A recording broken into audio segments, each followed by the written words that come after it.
up, guys? It's Wolverine, Death Machine, Mr. GMSI himself, Brian Cage, and you're watching Tru Heel Heat. Who better? Nobody.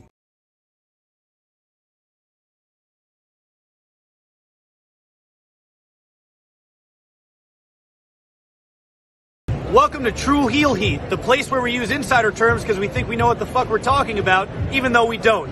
My name's Maxwell Jacob Friedman, and I'm better than you, and you know it.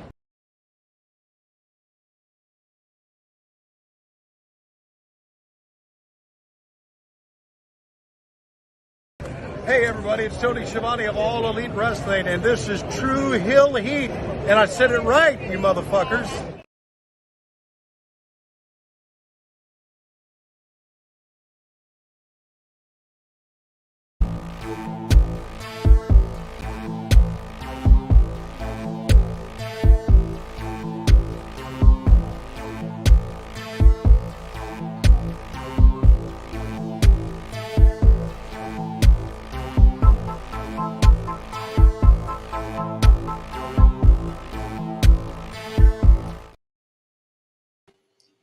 Another week in the books as we close the door on the Forbidden Door, and we're heading to Money in the Bank starting live this afternoon. So we're going to talk about the week in wrestling with AEW New Japan Forbidden Door and an all-time classic between Ospreay and Omega. What does Bryan Danielson's injury mean to the creative changes for AEW? We're going to talk about this week in WWE as they build up to Money in the Bank and, of course, Money in the Bank predictions, and of course, some special guests as well. It is Tru Heel Heat 232. Let's get to it.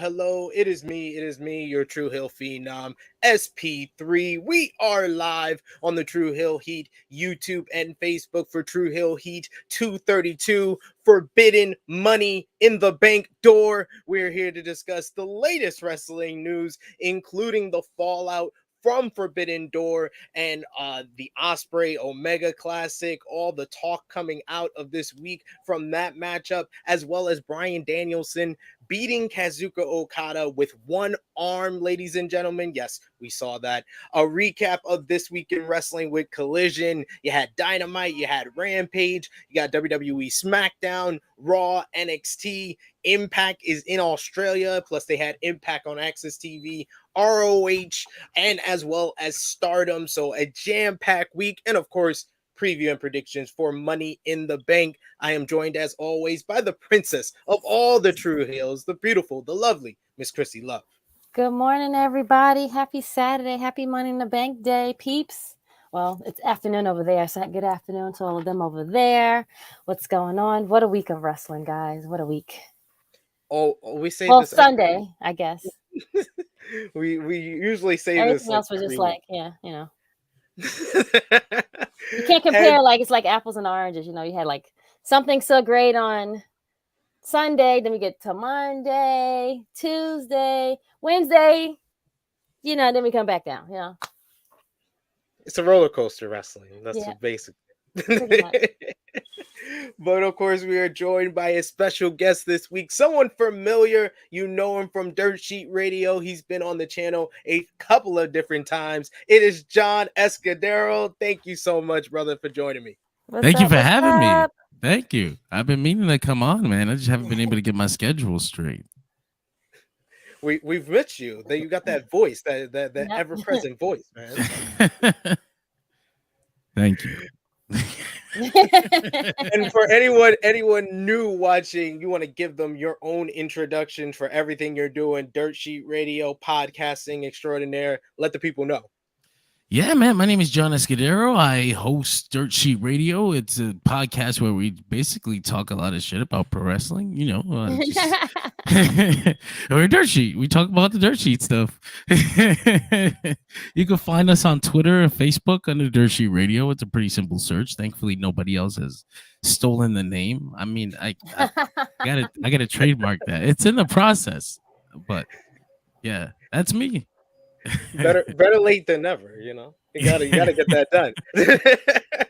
No, but thank you so much for joining us. We got a lot of AEW stuff to discuss with you this week. And of course, we appreciate everyone for joining us here live on the Tru Heel Heat YouTube channel for our flagship podcast. And if you're watching on demand, we appreciate you as well. Show your appreciation back in the simplest way possible. Drop the thumbs up on the video, share the video with all your wrestling fans, friends, and family on all your favorite social media platforms. If you are new to the Tru Heel Heat YouTube channel, hit that subscribe button, hit the bell to stay notified for all the great content here.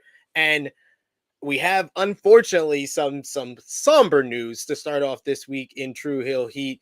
Is, of course, we had a passing in our family of the wrestling world from Darren Drozdov, formerly known as Puke during his time in WWE. He was known as Droz. He passed away yesterday, Friday, June 30th. And PW Insider reports that Drozdov passed, though not a lot of details were given away just at first. Drozdov was a former NFL player before he found his way into professional wrestling. He played at the University of Maryland. He had a short run in the NFL with 3 seasons playing for the New York Jets and Denver Broncos, and he gained media attention after he threw up on the ball during a Monday Night Football game as a result of a chronic vomiting problem that he had.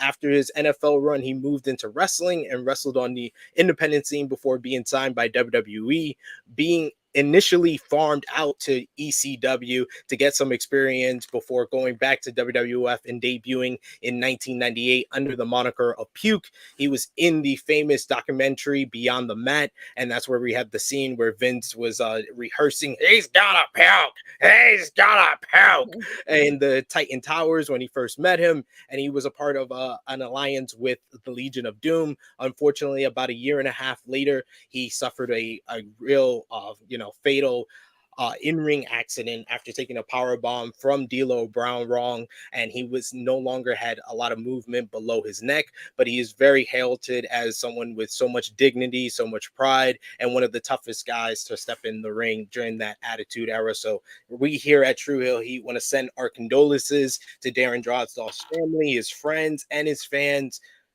John, any memories of Droz for you? The biggest one is Beyond the Mat. Watching that as a teenager, and he's gonna puke, and then they actually like show it, and you're like, how can you forget that? Sorry, my bad. Oops. It imprints on you. It does.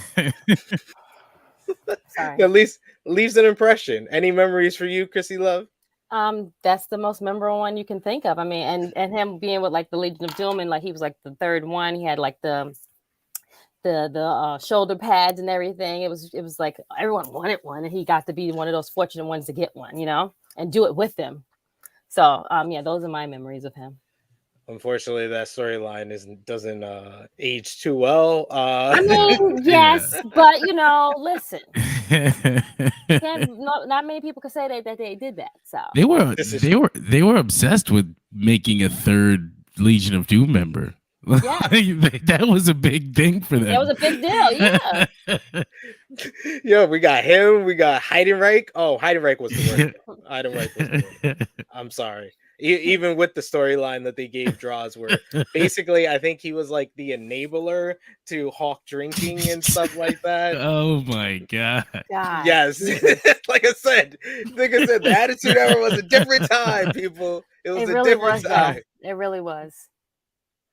Oh man, but we send our deepest condolences to Darren Drozdov and his family, and we hate seeing someone in the wrestling world pass away, but got to send our best and our prayers to the family who get affected by this even more than we do. But we're here to bring y'all up bring out back from the somber here to talk about professional wrestling, and of course sound off in the live chat. We will highlight as many comments as possible, but of course if you're feeling generous, you could send a super chat donation. Those always help out the channel, and of course you can also hit that join button and become a member of the Tru Heel Heat YouTube channel as well. We got the Negro Buck Nick Jackson, who says, "What's up, everyone? We're live for some more THH." He also says, "What's up?" to John Escudero, representing the pot heels. I see. Beautiful. There you go. What can I say? I actually didn't realize what I was wearing until the camera was on. We were about to go live, and I was like, oh no. It's okay. It's fine. No worries at all. Exactly. We appreciate one and all. We got plenty of those on our exactly. But yes, we got Frantic Rahul in the chat saying rest in peace to Draws. Definitely a bunch of love for Draws in the chat, and a bunch of love for John joining us here. So let's get into the wrestling here. And of course, we got to start off every Tru Heel Heat with our roll call, shouting out those who support us. Our top 3 conversation starters on the Tru Heels group page: Stewie, Alan, Nick Jackson. Patreon backers: we got Alan, we got Nick, Vala B, Alex McCarthy, Professor Chris, Austin K, you my boy Blue, Robert, Steve, Antoine, 5th Generation Carney, Ladarius, John, Dan, Kobe, Queen Monet, Dolores, John, DJ Eric, Beep Boop, Marcus Ryan, Justin Rich, James, Allen, Caden, and Santo. Thank you so much for supporting us. Patreon.com/Tru Heel Heat. Now let's get to what we missed. And of course, we're going to start off with Forbidden Door. The show featured an all-time classic matchup and what some fans are calling the best match in North America ever, as Will Ospreay defeated Kenny Omega to win the IWGP United States Championship in simply a incredible, violent masterpiece with so many great moments that people are going to remember for years to come. Will Ospreay getting the win with a second Stormbreaker with some help along the way from Don Callis to regain the IWGP United States Championship. And then meanwhile, you had the main event, which had Bryan Danielson come out to Final Countdown. My 18-year-old SP3's heart just grew 10 times larger as before he defeated Kazuchika Okada by submission after breaking his arm during the matchup and beating Okada with a double arm bar in a great main event. How did he, how? I don't understand. What? No explanation. The elite Tomohiro Ishii and Eddie Kingston beat the Blackpool Combat Club, Shoto Umino and Kanosuke Takeshita in a wild balls to the wall 10-man tag team matchup. Ishii getting the win over Yuta. You had CM Punk on the other end of the spectrum, and the other end of the building. We'll get to that. CM Punk beats Satoshi Kojima to advance in the Owen Hart men's tournament with a raucous split crowd for CM Punk again in Toronto. You had Orange Cassidy defeat Daniel Garcia, Kazuchika Shibata, and Zack Sabre Jr. in an awesome sprint to retain the AEW International Championship. MJF beat Hiroshi Tanahashi to retain the AEW World Title. And then you had also Sanada defeating Jungle Boy Jack Perry to retain the IWGP World Heavyweight Championship. Post-match, Perry turned heel on Hook, laying out his self-proclaimed best friend there. But we'll start with you, John. What did you think? Overall thoughts on Forbidden Door, and were you on the positive side? And if so, where do you think it ranks in the best shows of 2023 so far? I love Forbidden Door. I thought this Forbidden Door was the Forbidden Door that they wanted to do last year. If they didn't have all the injuries and stuff, like this was the level of New Japan versus AEW that you want from a Forbidden Door show. It's definitely one of the best shows of the year. Top 2 or 3 easily. I find Queendom might still hold that top spot. I have to maybe rewatch those 2 shows. But it's definitely one of the top 2 or 3 shows of the year for sure. I mean, honestly, it might be one of the top 2 or 3 AEW pay-per-views I've ever seen. To be honest. Yep. Let's just be fair, friend. Where do you think it ranks, Krssi? One of the best AEW pay-per-views, I must say. But I have to agree with John. Definitely this is probably what they wanted to do from last year, but of course with like injuries still semi like lockdown, I want to say visa issues, all those things had to play a toll, and we didn't get that show last year. And awesome show from beginning to end, I must say. Exceeded expectations like way over, like we knew it was going to be a good show, but like, gosh, like how? Like they just went on and just gave us a banger. Like this is give them everything. And that's what they did. And they left everything. I don't understand how Bryan did that with a double. And you heard him screaming. Yeah. And he had no choice. Like, you have both of my, and you did with a broken arm. Like, when did he break the arm now? On Okada's elbow drop. Got it. Yeah, he says he just had his arm out in the wrong place, and yeah, and he landed on it and he broke it. Yeah, damn. Pretty much. Clean break from what we saw. Okay, but I'm saying, did he know that it broke right away? Like, but he kept wrestling though. No. Like that. Okay. I don't think he knew it broke, but he knew something was wrong because that's why he did the seizure spot. Yeah, he wanted the doctor to look at it. Oh, that's okay now. Okay, it's coming now. Yeah, I'm like, yeah, what is yeah. happening? Why did you? Okay, yes, that makes Because sense. Now. that almost took me out of the match. Yeah, I was right. Watching it without knowing that he's injured is like, you're like, man, this is a great match, but the crowd is dead, and maybe Ospreay versus Omega should have main evented, but. Watching it, knowing he has a broken arm, it changes the whole context. As you're like, this is a great match, and his arm is broken. This is incredible. Like I knew going into the show, I knew I was gonna see Bryan Danielson give us a GOAT performance, but I didn't think it was gonna be that kind of like that's a GOAT performance, but that's a whole different kind of GOAT performance. Like I honestly think this guy is the greatest wrestler of all time. Like I've been saying it. I've been saying it without like it's been developing. Like I used to maybe feel a little bit ashamed to say like, man, is he really the greatest wrestler of all time? Like of all time? But as time goes on, it's like this dude is the fucking GOAT. Like he's the real greatest wrestler of all time. It's amazing. I'm incredible. Yeah, it's kind of a shame, even though there's the other form of the argument that if they had known, maybe they stopped the match early. But if commentary had known, this could have been like Cody versus Seth, like the guy injured facing. It makes the matchup feel like that in the moment, but they didn't know until afterwards. So that's the only thing that makes it different. But a lot of people are going to give, the credit for this being an all-time show to that Ospreay versus Omega 2 matchup. John, where do you think that ranks as far as the best AEW matches of all time? That might be the best AEW match of all time. I mean, there's three that come to the top of my head. It's this one. It's Bryan versus MJF, and it's the Lucha Bros versus the Young Bucks cage match, and it's like those. Is that when he broke his arm? No. That's the one where they pulled out the Jordans with the thumbtacks on the bottom. Yeah, that's the one. That's the one where the Lucha Bros won the title. Yes, you're right. My bad. I probably have that fourth, I and I would put the Revolution 2020 tag. Oh man, I love that match. I love that match. Can't keep. I don't understand how. I mean, it's a company. It's a work rate company, man. They just put them out. I mean, honestly, every there's never been an AEW pay-per-view that didn't have like at least a 4.5 star match on it, like at least one. That's very true. That is the consistency of their pay-per-views. They can't get it right on the actual regular shows, but when the pay-per-view is concerned, they're gonna give you the star-studded match that they want you to have. They're gonna give you some good wrestling.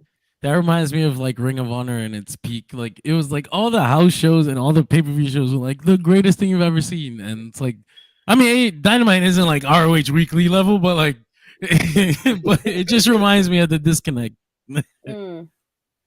Yeah, they kind of want to give you the great matches on the regular show, but it kind of does sometimes negate from what they deliver on the pay-per-views. But this one was just another level, and I gotta agree with you. I think that it's in that top 3 conversation of the best AEW matches of all time. For you, Krssi, what did you think about, your favorite Will Ospreay going at it with Kenny Omega and getting the win in that fashion? And what did you think about the interference of Don Callis into that match? Well, I mean, I did tell you that Don Callis would play a role in this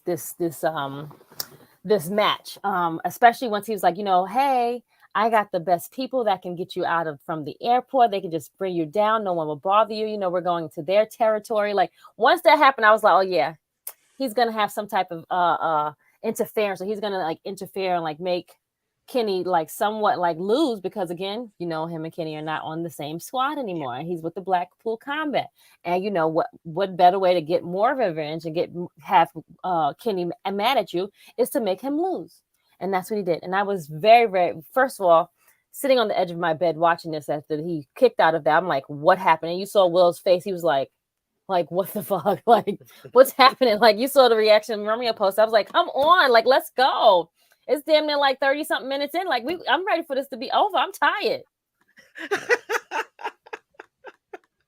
Couldn't put him away. But in the end, he had won. to go 40 minutes. They went 40 minutes. 40 minutes. They Beautiful. had to go longer than the other match, of course. Duh.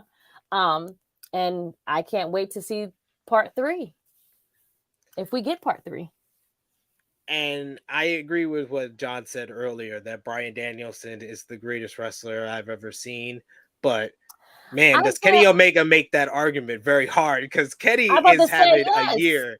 And then not a lot of people are talking about it. I don't think people want to talk about it because they feel like it's old hat. This man's been Wrestler of the Year 2018, Wrestler of the Year 2021. His 2017 doesn't get talked about as much as it should with the trilogy with Okada, and then the G1 final with Naito. So, but man, he is really getting to that GOAT level. Where do you think he ranks? Because we had this conversation on AE Ramble this week of the top 5 best in-ring workers that we've ever seen. Ooh, and wow. I said on that show, and I stand by it, Kenny Omega's number 2 behind Bryan Danielson for me. He has gone over guys like Shawn Michaels, Kurt Angle, because of what his in-ring work means for the companies. It feels like it's greater than those guys, even though those guys are all-time great workers. But it just feels that much more important because he's doing it for AEW, a New Japan like that. So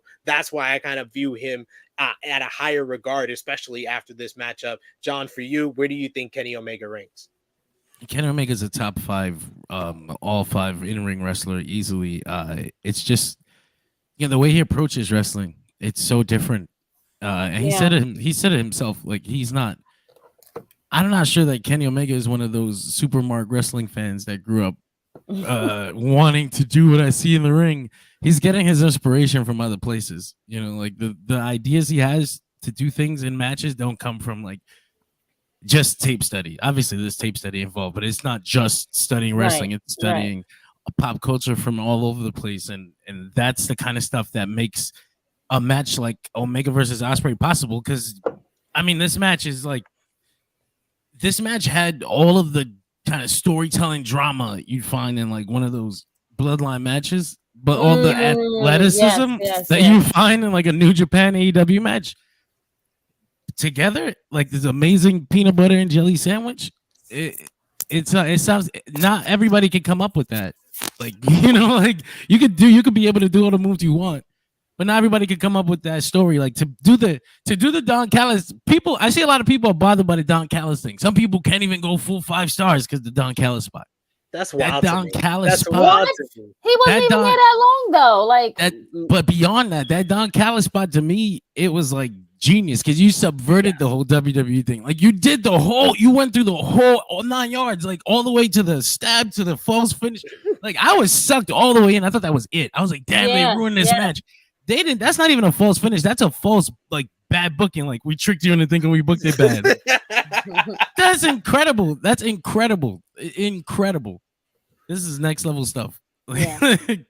I will say this was like the WWE fans love to say, cinema. It was art. Yeah. It was art. Watching. It was definitely art. I can definitely say we were all just like, we weren't even really like talking that much. We were just like, well, at least for me, I know I was just staring at the TV, just like looking, just like, in awe of like both matches, to be honest. And I feel like I missed the whole Bryan ROH run. So I don't even know that part of him. You know what I'm saying? So I'm getting to know this side now. And I see what you guys talk about and revert back to like, how did we not see this why did they did such a disservice to him when they put him in WWE, because he didn't do none of these things. But he was still able to get over. I thought he was really corny, to be honest. That's part of what makes him.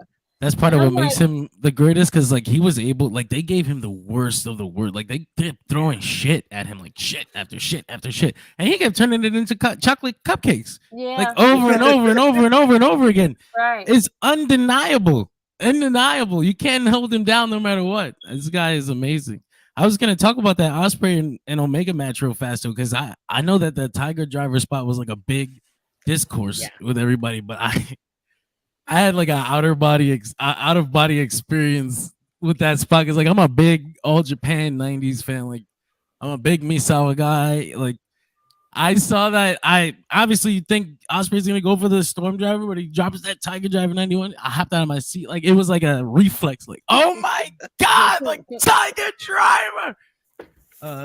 That was like for whatever. I swear, everything that everybody felt seeing like Jimmy Uso super kick Roman Reigns finally, like seeing that Tiger Driver, I know I had that same emotional connection to it. Like it was crazy to have that kind of emotional connection to an athletic spot in a wrestling match. Like there was not a story being like, obviously there was a story being told, but like that was just a spot. It gave me that kind of feeling. Like that match is incredible, man. I could talk about it forever. Yep. I can. There's so many different moments, like you said, the screwdriver into the Stormbreaker, and it's the fact that no one kicks out of the Stormbreaker. So you think the match is over, and then he gets his foot on the ropes, and it's just like, oh, they got me, they got me. And then you have Don Callis. It's the little subtle things that I like. Is Don Callis going to Will Ospreay and saying, hit him with a Bushi's finisher. That would really get it to him. He hits him with the Kamagoye and then hits him with the 1-8 Angel. And then every time you bring a Bushi's name to Kenny Omega in vain, he kicks out at 2. Kicks out at 1. He kicks out at 1 every single time. He did that at Revolution 2020. Did it here. Just so many great moments. Ospreay with the Canadian flag. Him getting revenge for Wrestle Kingdom, making him bleed in the same way. Then Ospreay bleeding on the steel steps. It's just like, yo, art. We got here in the chat, excuse that. We got Frantic World that says Kenny versus Ospreay was my favorite match so far this year. If we get match 3 at All In, it has to be 2 out of 3 falls. Do you think we get the rematch at All In, or do you think they wait a little longer, Krssi Luv? I think that they should do it at All In, because then it'll make it and this will be like the next continent. Correct me if I'm wrong. Oh yeah. Yep. And then we come back in January for 4.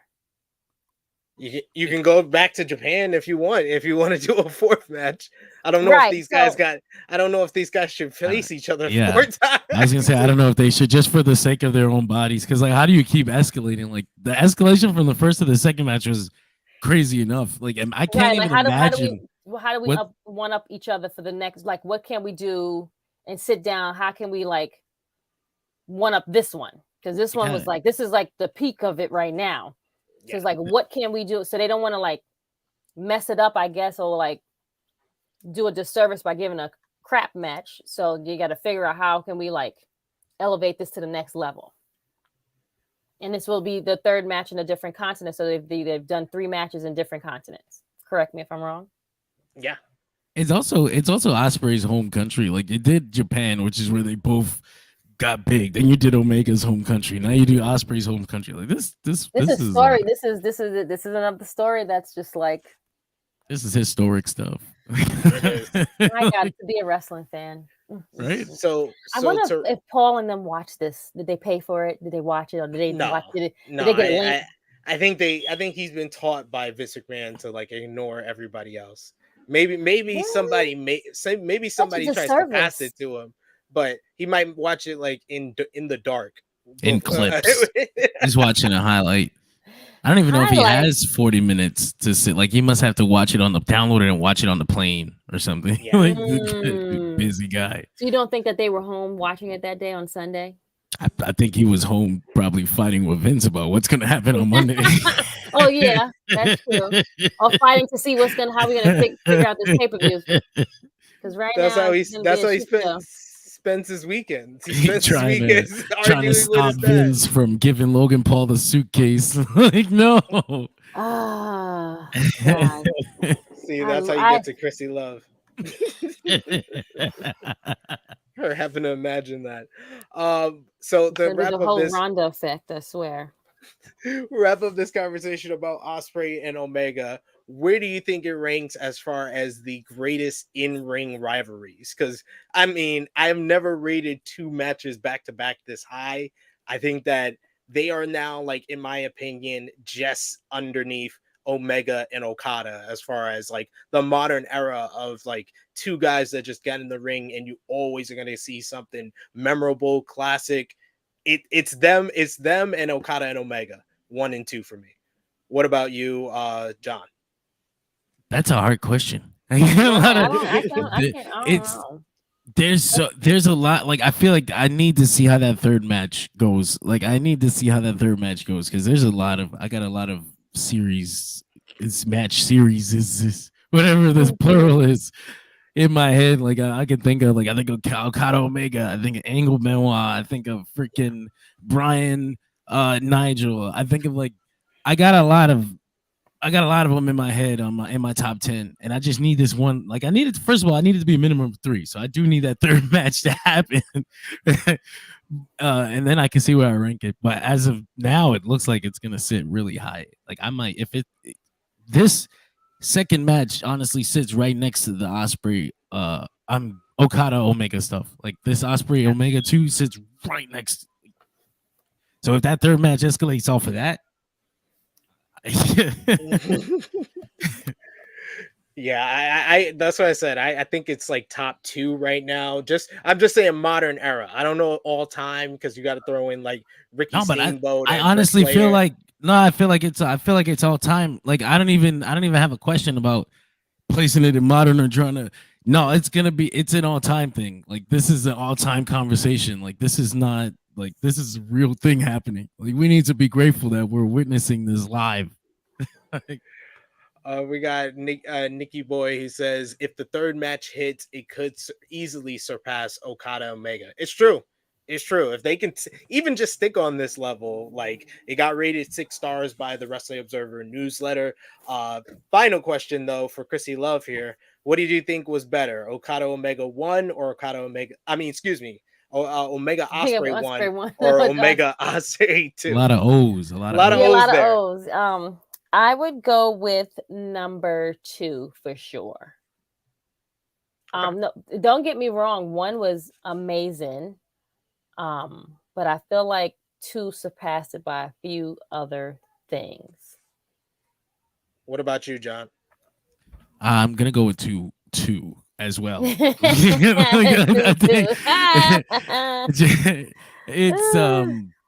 was just the way that they were able to build upon that first one. It's kind of like that the Spider-Verse movies. Like, you know, the first one was amazing, but they were able to build upon that. Like, it's like, yeah, I'm gonna go with 2. I'm gonna be the contrarian here. I'm gonna go with 1.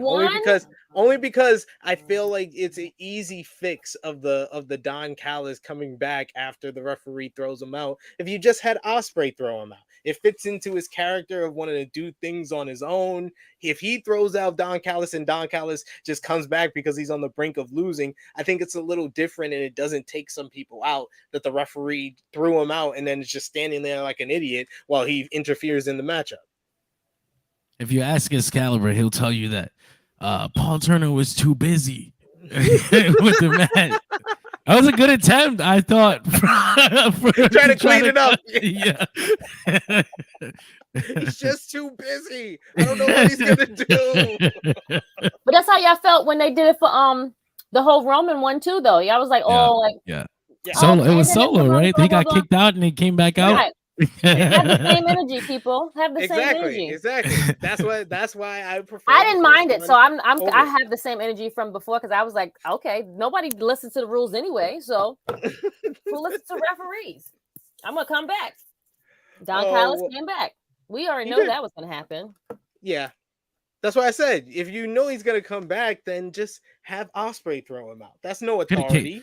Could have kicked out the security guards instead. They ended up doing nothing. So they threw him out. Could have threw him out first. they got 2 indie wrestlers to get to watch Omega versus Ospreay front row. He's like, really I just witnessed the greatest matchup. I standing there for 40 minutes. That was excellent. They stood there for 40 minutes. I mean, everyone else in the crowd stood up for 40 minutes too. So, yeah. So they had to be on their feet too. It's only fair. But talking about the Bryan Danielson injury, he's going to be out of action for a little while after he first they said fractured his arm in the Forbidden Door main event. During the post-media scrum for the show, Danielson talked about how he suffered an arm fracture with about 10 minutes left in the matchup, noting that he is expected to be out for 6 to 8 weeks. Danielson also talked about using the Final Countdown for his entrance, a song that has been notorious for him since his time in ROH, and it's always been notoriously hard to get due to the cost that the band Europe have asked to license the song.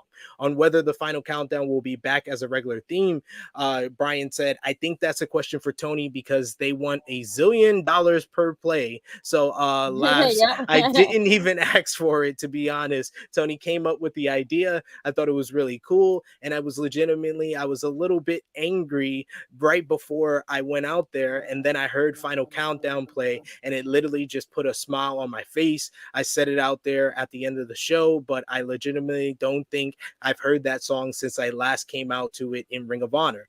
On if he's going to stay more part-time, he said he was planning to have more planning to wrestle on Wednesday this week. I don't think that's going to happen because in this match specifically, we think I fractured my right arm with about 10 minutes left to go. So yeah, but talking to our doctors, and I love the AEW medical staff and trainers, they think it's going to be 6 to 8 weeks before he's back in action. The stuff after Revolution, after the Iron Man matchup with Max, I had a torn labrum and some compressed vertebrae and all that stuff. And it's just normal wrestler stuff. I'm fine, but we just thought from a precautionary measure to hold off. That's what I love. I mean, I love our medical staff, and we have an incredible training staff, and I try to follow their direction. But then on Tuesday, Brie Bella, Bryan's wife, revealed that the injury was much worse than initially thought. Danielson noted in the post-media scrum that he believed that it was just a fracture, but Garcia posted a picture of the x-ray to her Instagram story saying that the break is definitely worse than we thought. She says, not sure to be proud or chastised for him for wrestling 10 more minutes with this break. Definitely worse than we thought. Nurse Brie ready for action. And Danielson has said that he's expected to miss 8 weeks, but that might change the forecast. And Fightful Select reports that the injury to Bryan Danielson at Forbidden Door has derailed plans for AEW, and the company has had to adjust since then. The injury caused several creative adjustments as Bryan was planning to wrestle more on TV after the pay-per-view, and he was also set to be involved in Blood and Guts next month in Boston. Danielson has been working backstage in a creative role as well and has been praised for his ideas so far. However, Danielson did not come up with the recent Championship Friday edition that we previously talked about. Tony Khan did instead. Danielson has been working on the first several weeks of Collision though, and he has talked to talent about what they want their creative handled, and was able to communicate things back and forth between creative and talent. So all that with Bryan Danielson. What do you think about Bryan Danielson? Back-to-back years not being able to be in Blood and Guts due to an injury. What do you think about his performance now in the light that he had that was a broken bone right off his bone, not even fracture, it was a bone. He's like the Bionic Man now, I feel like. Well, what do you think about how that's going to change things for AEW moving forward, Krssi? It's gonna suck because he's definitely he's played a great role, and I guess he can always still play the role, like he can still be there, just have his arm in a sling and he could be on commentary, you know, talking about the Blackpool combat. He like, you know, once he comes back or whatever after the surgery, he can still kind of like do, you know, behind the scenes stuff and do things. I feel like he just doesn't have to wrestle or whatever.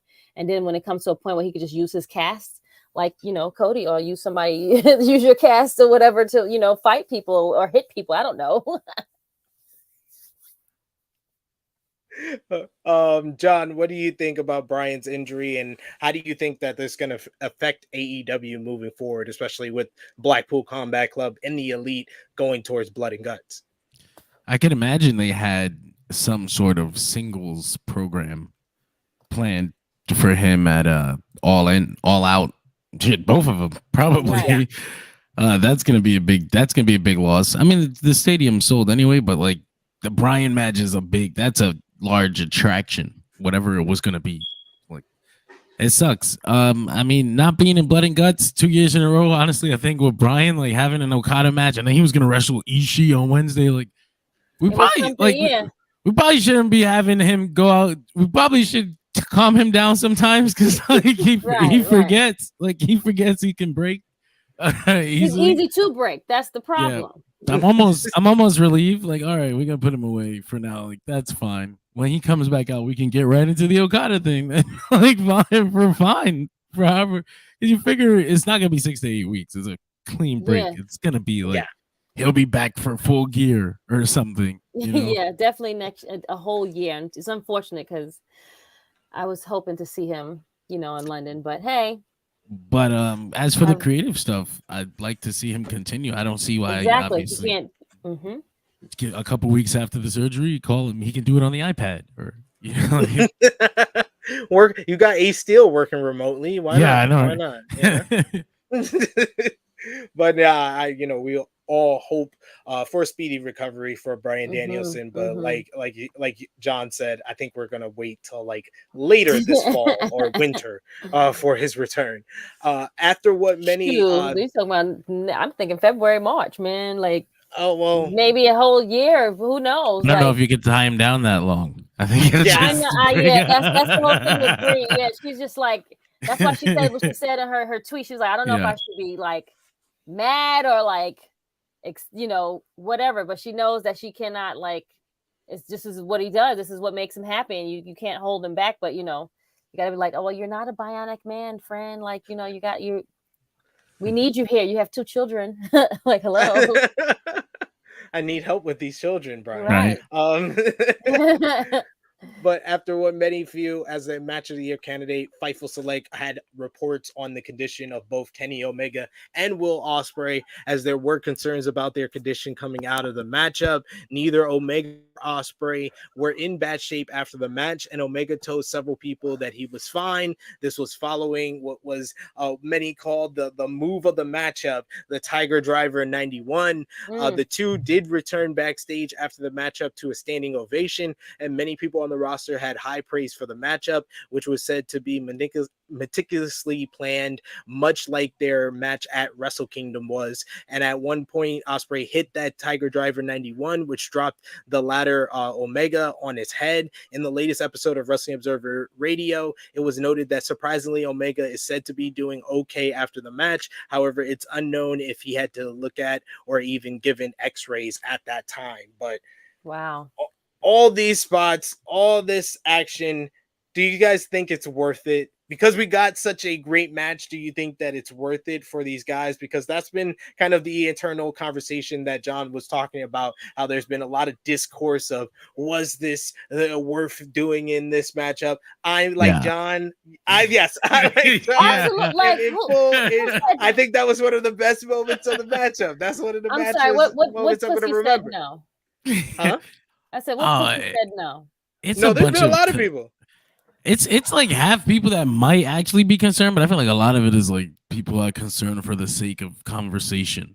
Oh, well, I don't think that it was worth the move. Like, it could have been good without it. Like, complaining for the sake of complaining. Like, they did not. Everybody's fine. Like, if he would have got hurt, then that's a conversation to have. But like, he didn't even get hurt. You complaining about a what if? This is the art of entertaining. Hello. This is what they came to do. They came to entertain us. They're going to give us everything in the kitchen sink. On top of that, it's Ospreay and Omega. Like you're talking about two of the best performers on They're the not gonna have planet. acid. Yeah. Anything they want to do is worth it. Okay, like what? And Tony is co-signing everything. You want to do that? Sure. He's like, Go heck ahead. yeah. Absolutely. He's I like, that's would. gonna be so cool. That's Right. gonna be so cool. he's like the fun so dad. socially awkward. Yeah, like you seen him at the press conference. I was like, what is happening? Like he's so socially awkward. I swear. When Chris Jericho came out, I was like, what is happening? He's like, okay, yeah, Chris, yeah, okay. He was just so awkward. Like he's that awkward dad, the uncool dad. I feel like He he's not the has cool a dad. whole bunch of dad jokes already. He's Yes. only what? He's 40 now. Is he Gotta get- though? I think he is. I think he's a few years older than us. So I mean, hey, we got here in the chat, we got Frantic World who says Jeff Cobb was like, that's my boy, and the Elite was like, Kenny will get his title back soon. Yes, they were. We got Street Cratch who says the Wrestle Kingdom match was just as tough. That Ospreay bump on the turnbuckle was nasty. Most of the discussion is bad faith AEW argument, in my opinion. I agree with what John said. And what's that? It's mostly the people that don't like AEW and don't like positivity about AEW who create that type of conversation. True. Unfortunately, it is what it is. And you know, I'm not saying that WWE doesn't have their people that are just against everything WWE. But to be fair, that was because of years of abuse from the other side. Yeah. I feel like people don't understand that. Like even before AEW, this has been a thing. Like when we were just enjoying Ring of Honor and New Japan, WWE fans were like, "You hate WWE, so we hate what you hate." It's a never-ending cycle. The marks. It is. Battle of the Marks. Yes. Battle of the Marks, friend. And then finally from Forbidden Door, they were a big success on the box office, as is the new holder for the title of the biggest live gate in AEW history. Tony Khan announced on Sunday that the event grossed $1.2 million live, making it AEW's top live gate and one of the 3 biggest live gates in Canadian pro wrestling history. Khan wrote that tonight, #Forbidden Door in Toronto is officially the biggest live gate in AEW history at about $1.2 million and is one of the top 3 biggest live gates in the history of pro wrestling in Canada. You can watch the show right now live. It should be noted that this is only for shows that have already taken place, and Khan said that the ticket sales for AEW All In London has topped $8 million, and during the post-media scrum for Forbidden Door, AEW CEO Tony Khan announced that the pay-per-view event had more buys than last year's Forbidden Door, as well as Double or Nothing back in May. And while Khan did not give an exact number, last year's Forbidden Door had about 127,000 buys, while this year's Double or Nothing had about 140,000 buys. So it was a success as far as pay-per-views, a success as far as the box office. Is like Forbidden Door going to be kind of like viewed after the first 2 years, kind of big success as far as kind of feedback afterwards, as well as what is done in the box office? Do you think that Forbidden Door is going to be up there as far as like the go-to pay-per-view for wrestling fans to look forward to moving forward, John? I think if they could keep booking shows like this one, then absolutely. I mean, come on, like I honestly, but I don't know how you top it. But then that's not my job, right? They tend to be really good at that. He's like, it's not up to me, it's up to y'all. Yeah. What about you, Krssi Luv?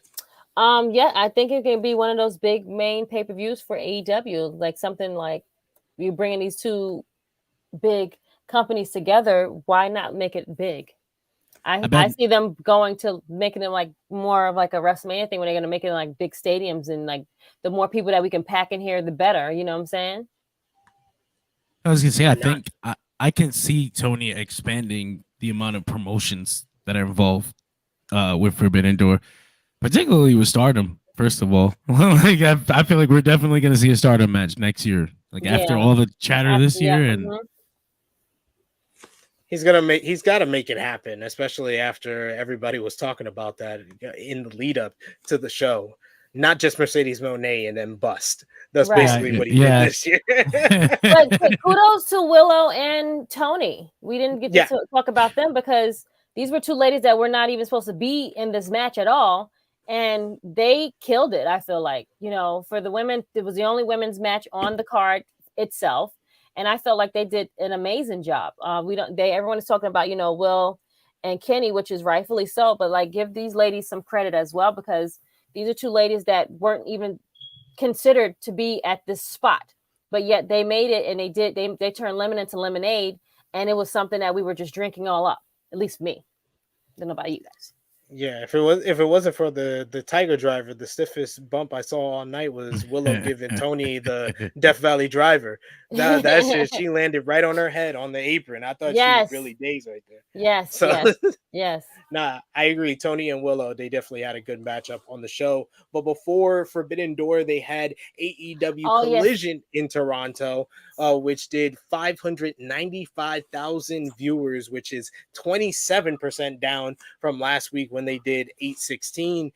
We had in the main event, though, Jay White, Juice Robinson, and the Guns defeating Ricky Starks, FTR, and CM Punk in an excellent 8-man tag team main event. Following the matchup, none other than the Guns joined up with the Bang Bang Gang as they put up the guns to end the show together. You also had Sting and Darby Allin. They introduced Tetsuya Naito as their tag team partner, leading into their win at Forbidden Door against Lizuki Gods, Chris Jericho, Sammy Guevara, and Minoru Suzuki. You had Andrade El Idolo beat Brody King via disqualification after interference from Buddy Matthews in a very good encounter. And you also had Hiroshi Tanahashi defeating Swerve Strickland to kick off the in-ring action on the show ahead of his matchup against MJF at Forbidden Door. So what do you think about the ratings fallout for Collision? 27% down from the first week. This is kind of the same percentage that was down from the first Dynamite to the second Dynamite, from the second week of Rampage to the third week of Rampage. So do you think that it's just a pattern, or do you think that the show needs something else to make it a hook for wrestling fans? John? I think it's a little early. I think the pattern has to develop, like the habit has to develop for people. Like they have to. I feel like, what does it take? Like 21 days or something, like 3-4 weeks worth of Collision. I think it's unfortunate though that they're doing the Collision. It's like the Canada taping is a lot of tapings, because tape shows don't always get that same attention. Like tonight's show is already a little less interesting because they spoiled everything on Twitter. I just wanted to get online, and I already know everything that's happening tonight. See? They don't allow you to be at peace. You go online, you're gonna find out everything. You just scroll one. Yeah. Or you have to do a scroll for the next 4 weeks or something. Oh no. I think the 8th and the 15th are live. Okay, because I saw a bunch of Thursday collisions on their schedule. I think that's more for August, if I'm not mistaken. Oh God. Because the next two are live, because you got, I think it's gonna be Punk versus the winner of tonight's main event, and you're gonna have I think the women's side with Willow and Athena on that show on the 8th. They really gonna do Punk versus Joe on a random Collision in Canada? That's a little crazy, man. But I'll watch it. I'm not the guy in charge. I don't run this place. Oh, Krssi Luv, what do you think about Collision dropping down in the ratings? But also, what do you think about the main event that saw the Guns joining up with the Bang Bang Gang, Bullet Club Gold? First question, the ratings, it's when it's a Saturday, guys. Like, you have to, remember it's a Saturday. This summer, people are doing things, so it's not going to always be a consistent thing. But yes, from the original first show, they just, we spoke about it like it's just it just seems like a regular like house show that was just recorded. Like, we don't understand like how it is, so you have to just give it time for it to like develop and like figure out like what are we watching. You understand? So I feel like they'll be a consistent pace eventually soon. This is what week 3 now. So I mean, literally like just started. Like, give it a chance. I mean, it's not going to be number one right out the gate. So You just have to figure it out. Main event wise, loved it. Love that the Guns are now part of the Bullet Club. This is a great space for them. They'll be on more TV more. They'll be more obnoxious. And what better way to have the Guns with the Bang Bang crew? Duh. Like, it's so, so good. And Jay White needs these people with him so that he can just stand there, let the Guns do the work. Yeah. It does make him look more, it makes him look more like a main event when you got guys who are your lackeys. Yeah, like it's just the image thing. It's very true. Like out of this show was the best I felt for Jay White since he came to AEW. Like it felt like that was a big win for them because not a lot of you thought after last week when they won the trios matchup they were going to win this week as well, CMFTR and Ricky, and then for them to lose that way, I was just like, oh, I love this match. Yeah. This is one of my favorite matches I've seen on TV. It was a great match. I gotta say, I love the way they format Collision. I really like Collision, and it really does feel like a different show from Dynamite. I got a feeling like as time goes on, they're gonna start attracting a weird audience. Like you're gonna get all the Cornette fans are finally gonna start watching AEW. It's gonna be like it's on Saturday. They all watch the Saturday show now. All the anti-Buck fans are here. I get a feeling it'll sit around 600,000 or 700,000 every on average. That sounds like a good number. I mean, 1 million anytime they run a big match on a Saturday, but 600,000-700,000 is still a lot of. One thing people don't really consider is that it's still like 2 or 3 times more viewers than whatever was airing on Saturdays on TNT. At that point, they're very happy with 1 million. They're very happy with 500,000. They're like, this is good stuff. Keep it coming. Keep it coming. It's just happy the product is being watched, basically. Yeah, this week. Yeah, the commercials are being watched. Yeah, this week's Collision did 0.21 in the 18 to 49 demo. I think they were averaging 0.09 before that. Yeah. So, even with the rating going down, they're still like, oh no. You're doing great, guys. Yep. You're doing great, guys. This is pretty much what we expected. And this similar to what they expected with Dynamite before. They wanted Dynamite to do 500,000 a week, and then it just blew up the way that it did. So gotta love the wrestling ratings and people that don't know what they're talking about when they usually talk about it. That's what but the numbers going down. The company's in the mud, bro. It's all rating down. In the news coming out of Collision and Forbidden Door, CM Punk and the Elite were kept apart from each other at Forbidden Door, according to a new report. Fightful Select reports that Kenny Omega and the Young Bucks were put on a completely different side of the arena from Punk at the pay-per-view. And after some confusion following Dynamite, Tony Khan announced on Thursday that Punk will be doing commentary for Roderick Strong's Owen Hart Foundation men's tournament quarterfinal matchup against Samoa Joe. So keeping them apart, how sustainable do you think that's going to be for AEW? God. I don't know that it's sustainable. I don't know that it should be something that they think is going to last forever. I don't know that anybody actually thinks that. Like, I feel like at least somebody somewhere in charge of something thinks that this is going to come to an end, because this little Band-Aid over cracking the dam isn't going to help anything. I think whatever legal situation is keeping them apart is only making it worse. Whatever NDA they signed or whatever, maybe restraining order, I guess, whatever they have. Because I mean, it feels like a restraining order. Like if we put CM Punk 500 feet away from them on the other side of this building, technically they're fine. But whatever it is, it's got to end so that they can talk, because they have to talk. I mean, they don't have to like each Why other. hasn't Tony paid for a mediator to come in and get someone that they know that is a neutral person to talk to them? What's happening? They tried that the night of that. Oh, okay. Never mind. I take that back. Sorry. The Bucks went in with the legal person and still got hit with a chair and a right. Yeah. Oh wait. This is really Wait, what? Oh yeah. Yeah, they went in with the legal person for AEW. They went into CM Punk's locker with. That's what made it hard to keep under wraps. Like, normal wrestlers fight all the time. Like, it doesn't matter. Like, they're just men, right? Men get into arguments and fights all the time. We're human. But it happened in front of the chief legal aid of the company. Like, the lady, like, she's like one of Tony Khan's good friends. Like, she was probably horrified. She don't know nothing about wrestling, and these giant men are killing each other. He's biting. One of them is biting the other one. Oh my God. You gotta be kidding me. She was probably writing the paperwork as it was happening.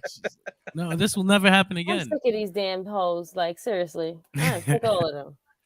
That was great. Yeah, she probably was taking notes the entire time. But yeah, I don't know how long this is gonna last, but it does not sound sustainable at all. That they're eventually gonna have to talk and work with each other, and that's kind of what Frantic World is saying in the chat as well. He says, "I think Punk and the Elite will work together soon." I'm hoping. The more they're around each other, I guess it's gonna be better. But I can imagine the person backstage going with the measuring tape, like, okay, that's 50 feet. That's 50 it's honestly, they can be in that locker room.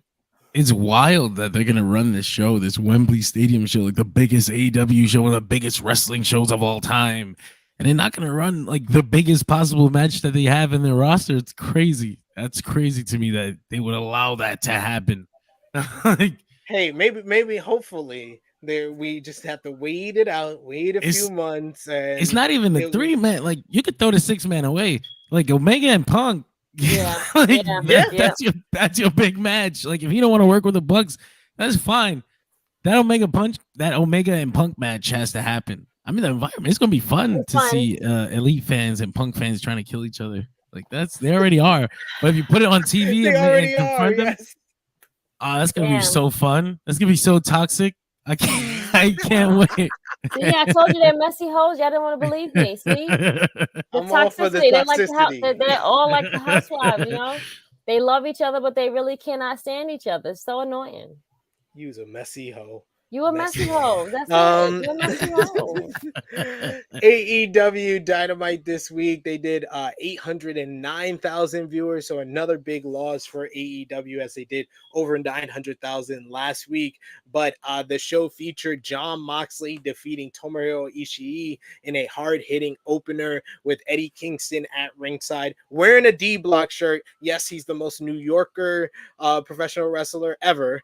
The Elite, he then got into a whole confrontation with Moxley, with Renee Paquette trying to get in the middle. You also had the Elite get the win over Dark Order in an action-packed trios matchup, with Hangman being in the middle. But post-match, the Blackpool Combat Club jumped the Elite along with Konosuke Takeshita and laid them out. Jon Moxley hit Hangman Adam Page in the head with a screwdriver that busted him open as the Dark Order just watched and left their former friend. And then Jon Moxley challenged the Elite for Blood and Guts on July 19th in Boston. You also had MJF and suggest that he and Adam Cole bond as a tag team in their Blind Eliminator tournament. So they had a bros weekend. And we also got the reveal that Swerve in Our Glory will be reunited in the Blind Eliminator tournament as Keith Lee will team with his former tag team partner Swerve Strickland to face Orange Cassidy and Darby Allin next Wednesday in the first quarterfinal match. And of course, you got to bring up Sting, who is 64 years old and crazy, as he teamed with Darby Allin to beat Chris Jericho and Sammy Guevara in the main event, a crazy tornado tag team matchup, which had Sting with a death-defying ladder dive onto Sammy Guevara, crashing through a table. Sting and Darby Allin getting the win over the Sex Gods. John, what did you think about Sting's death-defying dive, and how long do you think this is going to last? Sting. He scares me sometimes. Honestly, when they had that shot of that fan, that was like, oh my God, that was like how I felt in the house. See him climb up the ladder. I'm like, no, because I thought he was going to do a coffin drop. I was like, no, my God. And the tables were already so far away. I don't know that he's gonna be doing it for much longer, though. I mean, the way he was talking, his body into people, because that's something that you just can't I think that's his thing. He trusts the people here for sure.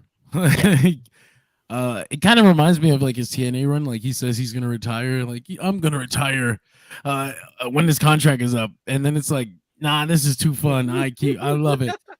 But I think he's starting to realize the way he was talking in the press conference about how he was feeling like he was broken down last 2 years ago at Grand Slam when he had that great match with FTR and Darby. Yeah, yes. And he So I'm jumped like, off the thing with the from the crowd too. Yep. Yes, that's the thing. Okay. Yeah. So I'm like, if he felt broken down then, like, I wonder how he must feel now. And I wonder how he especially after because like at Forbidden Door, he took a couple of funny bumps. Like, and I was worried for him there. Like, even without the ladder, I think he took like a cutter onto the top of his head, and I was like, did he break his neck? Like, oh my god. And then he didn't roll out the way in time for Sammy's 630. He just got crushed. Yo, that one was crazy because he looked like he was about to move, but he moved too late and he's too old to move that fast. It made it worse. Yeah, made it worse. And then he got up after Sammy stayed down and he got up. He got up and no-sold it. So I just feel like maybe he's gonna start thinking about retirement soon, unless he comes out and in his next performance he kills it, and then he's gonna be like, you know what? I got 3 years in me. 3 more years ago, right? I wouldn't be mad at that though. He's probably going to do that for sure. He's probably gonna be like, let's wait till I'm 70. I just don't want to see him become the Undertaker. You know, like I'm so proud of him for not being the Undertaker right now. Like I feel like that's a big badge of honor for me. Like I get to slap Undertaker fans with it sometimes. Like, look what your old version of your guy was doing, and look at mine. Yep. That's actually really true, though. That's so crazy. Wow. Yeah, I just don't want him to become the Undertaker. Then I don't have that anymore. Then I have to admit, like, damn, I have to start begging him to retire. Exactly. We don't want to get to that point. Sting fans, we've been through too much already. We lost him for too long, multiple times. So we need to Joyce in this. Multiple times, man. Damn. We have. He left after WCW is done. We thought we'd never see him again. Then he pops up in TNA. He had multiple times in TNA where they was like, okay, he's going. Oh no, he's back. He's going. Oh no, he's back. So they did that plenty of times to us there. And then when he left TNA, we thought it was done, and then shows up in WWE, and then after the neck injury. So that's like, I just named like 6-7 times already. I laugh now about the neck injury because I just like to imagine he's just like, this booking is atrocious. Like, you know, when my back hurts, my neck hurts. I think it's broken. I checked. I'm out of here. I'm going home. That's hilarious if he did. We got Straight Cash who says Sting is a wild man. I love the dedication. I do. He's not the Undertaker, like Francis Herald said. He's not Ric Flair. He still just has that kind of that hunger in him to just kind of show out and steal the show, as we saw on Dynamite. And it's also like the thing where he doesn't do it all the time. Like he's either ringside, he doesn't wrestle all the time. And I mean, Undertaker wasn't wrestling all the time, but I feel like he's more fit than these gentlemen were too, if that makes sense. Yeah. Like I think he's still got his hip. He's still got his hip. His knee, he don't have Patrick Ewing knees, you know, things like that. So, you know, he still he still can run and do these things. Like all those things play a factor. So he hasn't had as much surgery as the other guys. So I think he can still like move with the best of them. And they know what spots to give him. Like he doesn't have to do a whole like 10, give me like 5 minutes here, 2 over here, and then I'm good. Then we can just like, you know, you guys do all the stuff. Like let Darby and all the younger guys do it. Yeah, he's picking his spots in the right way. So that's what's kind of preventing him from running out of time already. But because I'm grateful for this extra time with Sting. We got Straight Cash who says Swerve in a match with 3 people he hate the most in AEW is hilarious. Yes, that is true. That is true. That's great. We got Vicentia who says these giant men are killing each other. Where were Kenny, the Bucks, and Punk when that fight happened? What? I don't know. What happened? Oh, I think they're trying to imply that they're small. Like, you think because you see them on TV and they may be a little skinnier than some of the larger wrestlers, that if you stand next to them as a person, they aren't considerably larger than you are. Like, those are big people, okay? Yeah. When you stand them all next to each other, yes, absolutely. Have you actually seen Kenny Omega? Like, have you looked at him? I have. I can tell you. Seriously. We got Romeo in the chat who's talking about Sting, who says Sting needs an intervention. No, he doesn't. You don't have to do this anymore. We could just cut it down. Yeah, we could just cut it down to 2 balcony leaps a year. Then you can sustain this. Well, in AEW news coming out of Dynamite, coming out of Forbidden Door as well, they made the announcement that AEW will be returning to Chicago on Labor Day weekend, culminating with AEW All Out at the United Center, which will be a double shot with United Center hosting Collision the night before, and the Now Arena hosting AEW Dynamite and Rampage on Wednesday night, August 30th. AEW has some plans in place for their top angles through All Out, according to a new report. It was according to Fightful Select. Sources state that some of the top storylines are tentatively planned through the September 3rd pay-per-view, which takes place in Chicago. It is also noted that the show has been on schedule as taking place in the United Center for months now. Do you think that these plans are kind of up in the air now? Because AEW has been dealing with a lot of injuries as of late, whether it's to, Jamie Hayter, you got Bryan Danielson that's now injured and going to be out. They've had, other things kind of out of their hands, like for Forbidden Door, you had Mark Davis, who went down to an injury that we didn't get FTR versus Aussie Open, which was, they were building for that in the spring. Then you couldn't get Mercedes Moné in there as well. So do you think that AEW can sustain these plans for what they are now after the Danielson injury going into All Out? What do y'all think? I think Tony's really, as we've seen in the last few years, like an injury may rearrange. What am I, Elmer Fudd? Nah, he might rearrange things. He might have to take a wrestler from one place and place him into Bryan Danielson's slot, but ultimately he kind of sticks to the Notebook. The Notebook is his guiding light, his North Star. Like, and if we have to wait for something, we will wait for something. Like Chris Statlander. Chris Statlander was gonna win the belt 9 months ago. You know what? Jade will just hold it for 9 months. We'll sit here. We'll wait. Like, that's fine. Yeah.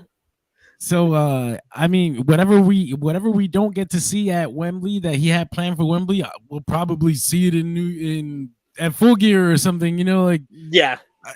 Like, that's how it works here, and I like it that way, honestly. Yeah, honestly.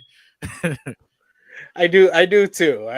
We wait a few months for stuff because of injuries and stuff out of his control, but at least he delivers on most of the angles that they do, even though they do have some that they just drop out of nowhere. Like, didn't Kenny go to Japan to find a friend 1 week? He came back with no friends. He came back with no friends. What are we As doing? it turns out, they don't like me over there. I'm sorry. As it turns out, they were turning me back for 2 years before we are in a partnership. Following Adam Cole, unfortunately missing Forbidden Door due to suffering an illness that pulled him out of his matchup with Tom Lawler. Dr. Britt Baker, DMD, caught the same illness and was pulled from her scheduled Dynamite matchup against Ruby Soho in the Owen Hart Women's Tournament. Soho and Baker will face next Wednesday on Dynamite. So hoping that she is doing well. Hope that Adam Cole is doing well as well. And then I know he was back on Wednesday, so I don't think they would have had him back that quick if he had COVID. And Britt was like backstage at Double or Nothing in like a 3-second cameo too, right? So I feel like if they had COVID, they would have put them in a cage somewhere. It was like, we ain't gonna risk this. You're right. Don't you live with him? You in the cage. Well, last night you had AEW Rampage wrapping up everything for AEW in a crazy week since last Saturday, as you had Claudio Castagnoli defeating Commander in a fun opener to retain the ROH World Championship via knockout, because he knocked him out with a European uppercut in midair, which looked legit. It did. You also had Johnny TV and QT Marshall defeating Brother Zay and Matt Hardy. After the matchup, they beat down on them some more, as well as beating down on Ethan Page until the Acclaim came down to make the save. And you also had in the main event Hikaru Shida defeating Taya Valkyrie in a good main event matchup to raise up the rankings in the women's division. So good action from the women. Good Claudio and Commander matchup, even though that finish looked very weird on the Disgusting. I loved it. It's weird. It reminds me of the giant swing finish with Jericho. Like, you never expect that to be a finish, but here we are. And Claudio's uppercuts, like his uppercuts have been one of his trademarks for so long. So to be able to see him finish things with these trademark moves that he doesn't get to, that we haven't been able to see him finish matches with in a long time, I think it's so cool. Yeah, because we would never see that in WWE during this time. Right? Definitely not. I knew he was a great wrestler and good and everything, but my God, they just dumb people down. I'm so sorry. Like, you get to wrestle your ass off over here, and over there you're gonna wrestle, but you're not gonna wrestle like to that. Like, people wrestle over there, but these guys are wrestling, if that makes sense. Yeah, it's a time old story. Like, you look back and you see like Taz, and then you see Vader, and then you see Dusty, and then you're just like, this has been happening for my entire life. Yeah, that's true. You're right. It's just the WWF way. WWF, WWE, don't matter the letters. It's just the same culture. That's what they're getting. They just cut down. Yeah, they cut down so much of what these guys can do and offer, and then even someplace. I was gonna say, can't say it doesn't work for them. I mean, here they are today, more popular than they've ever been, more money than they've ever made.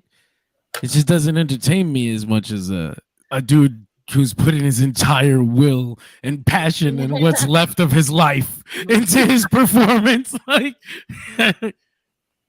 It doesn't match up.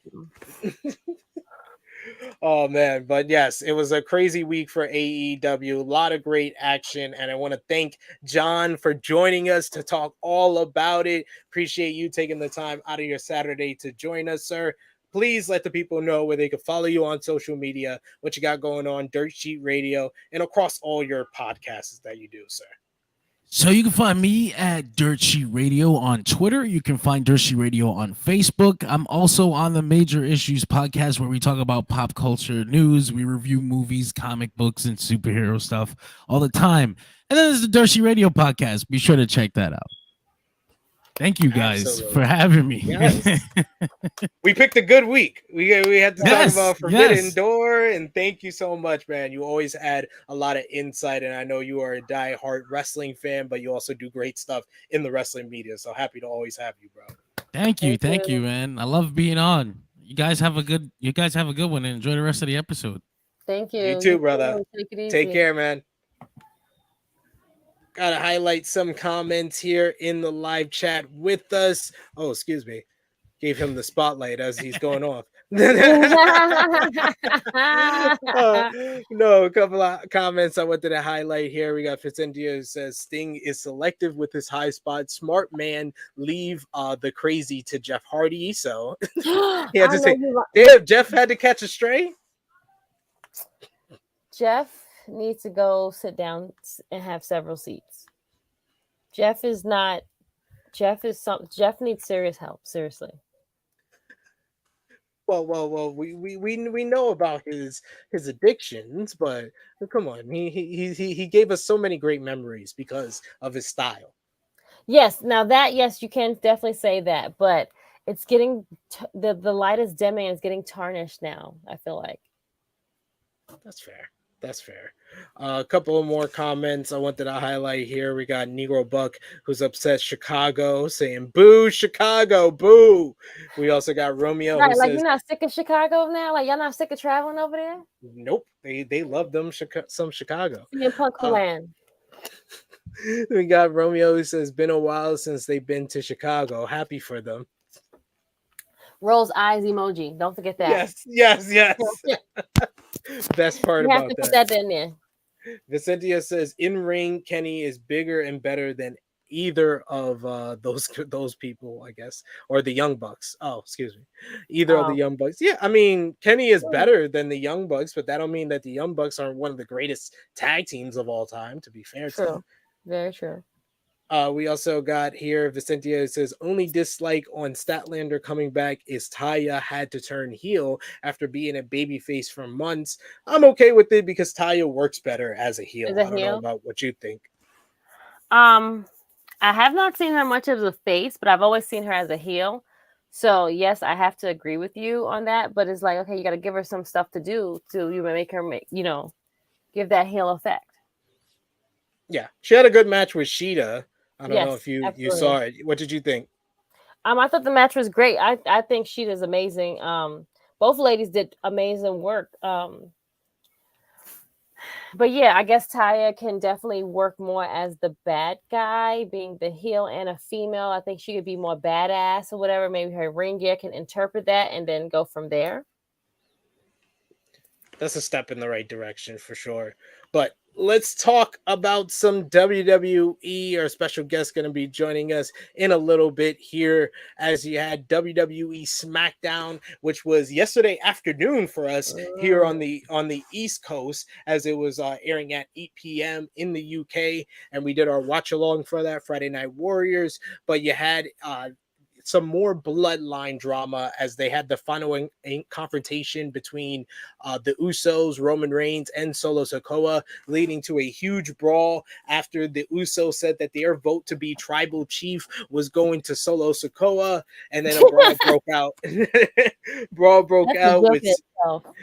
With the security and officials coming out to separate the family, as Jey Uso did a big dive to end the show. You also had Sami Zayn and Kevin Owens defeating Pretty Deadly in a very red hot opener to the show to retain the undisputed WWE Tag Team Championships.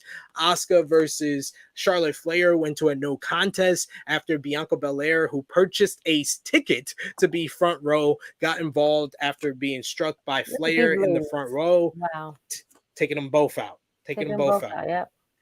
And you also had Austin Theory beat Ridge Holland in a championships contender matchup. Post-match, Sheamus made the save for Ridge Holland after Theory kept attacking him. So really good show as far as the crowd heat. And didn't mention there, you had Logan Paul on the Grayson Waller effect, and LA Knight got the biggest pop ever during that matchup. Good for him. But he's from Australia, right? No, LA Knight. I think he's from America, I'm pretty sure. Oh, he's American? Oh, sorry. My bad. Sorry. It's totally fine. What did you think about SmackDown in the latest chapter with the Bloodline? I think that it was very, very done well.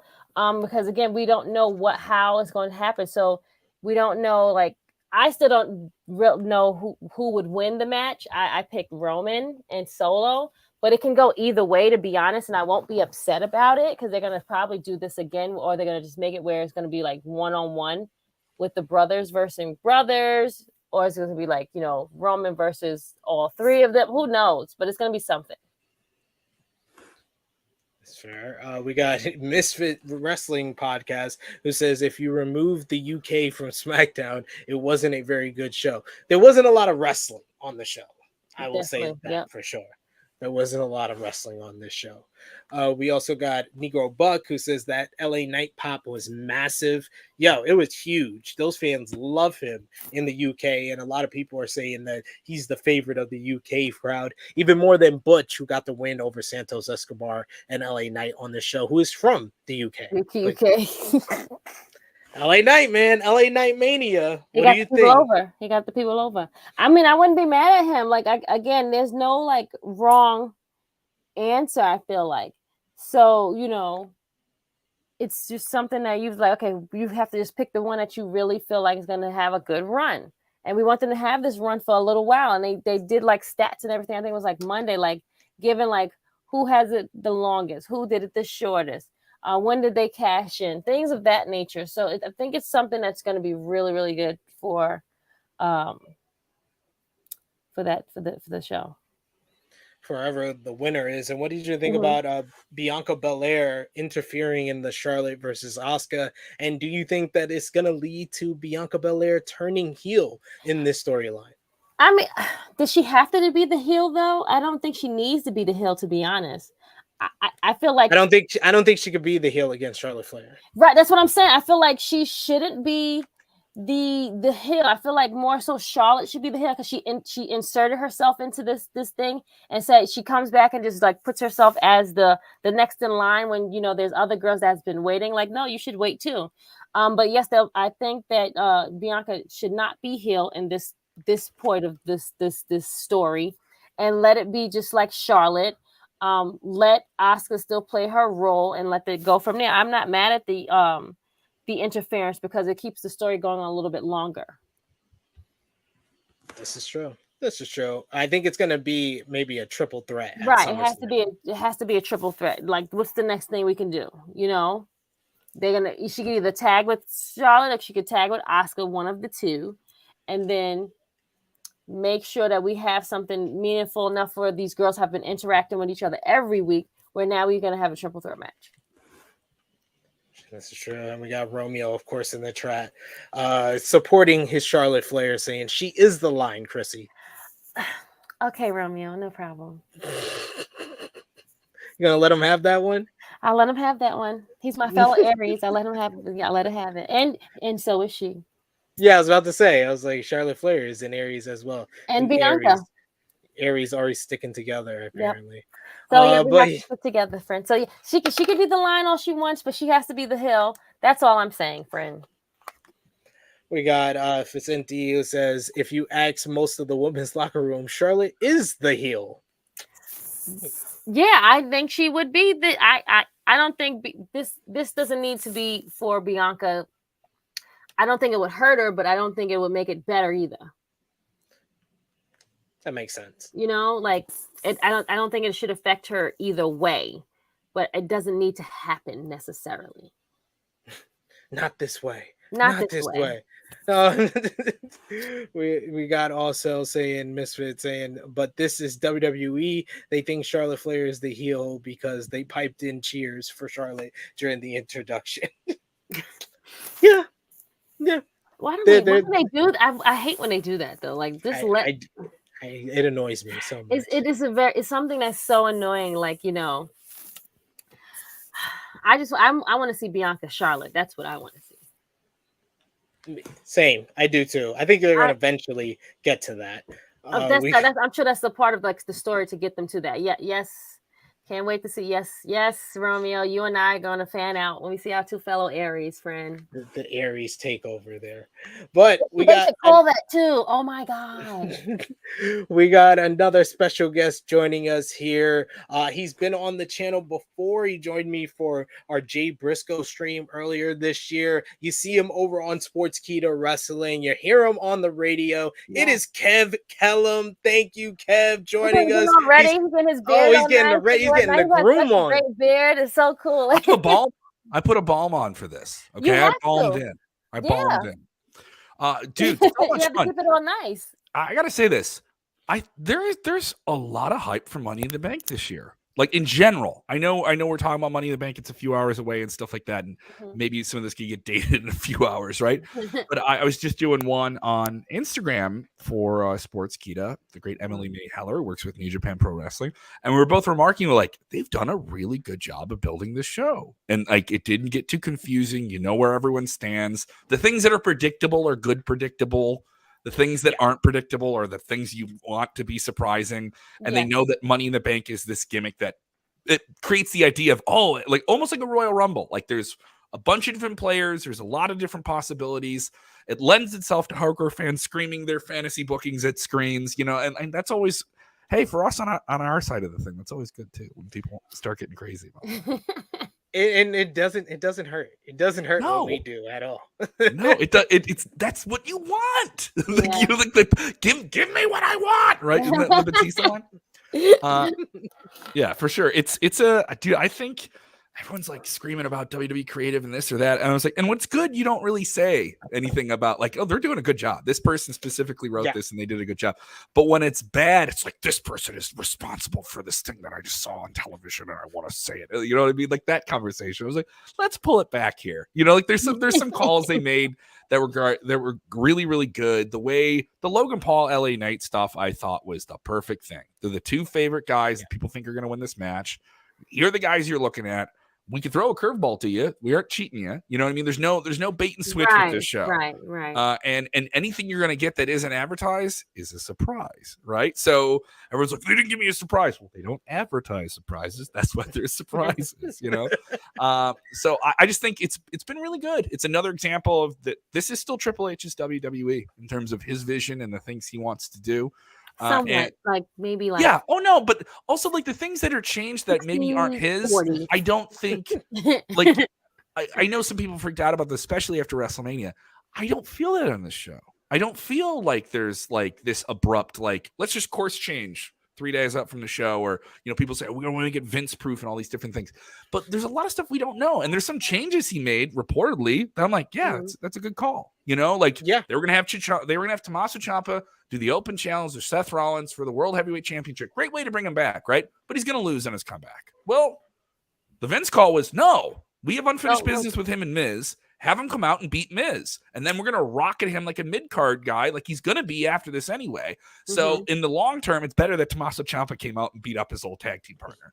Great idea. Like, so I'm like, I don't think that's the bow on that whole story. That is true. Move. That is true. And it ties it up, and now it's open-ended. You know, like and it's good for the Miz too. That's not standing over his head. They can go and do different things. And I don't mind that. I like good, logical stuff. And then at the same time, this is the thing where we're petty wrestling fans. I'm fickle, but surprise me. I'm fickle. You know what I mean? Like I want the steak, but what's the sauce? And don't tell me what the sauce is, but the sauce better be good. You know, like or you want the steak, but you want like the special sauce, like the real good stuff. You know, you don't want the A1 sauce. I want a good like homemade sauce. But don't tell me what it is. But then if I don't like it, like, what? But if I don't like it, tell me who it was. Right. Who made it? Because I'm gonna hold them responsible. Right. Like who made this? Got it. Oh man, yeah. It's just when I have people I know at a show like texting me from the show, and Sid, you and I have friends that like go to wrestling shows all around the world, and you'll hear about them at the show like a week after, and they never told you about it, right? Yeah. And then this is something where I woke up to 5 or 6 texts from friends I have in Ireland, friends I have in the UK, some people you and I both know in media who are like, dude, this is legit. There's some legit hype for the show.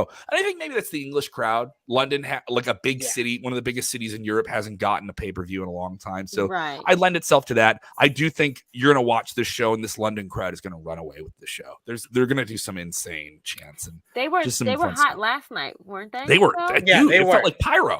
It felt like pyro going off. You know, it felt like when they went to when they did Backlash. I felt like it was kind of something like that.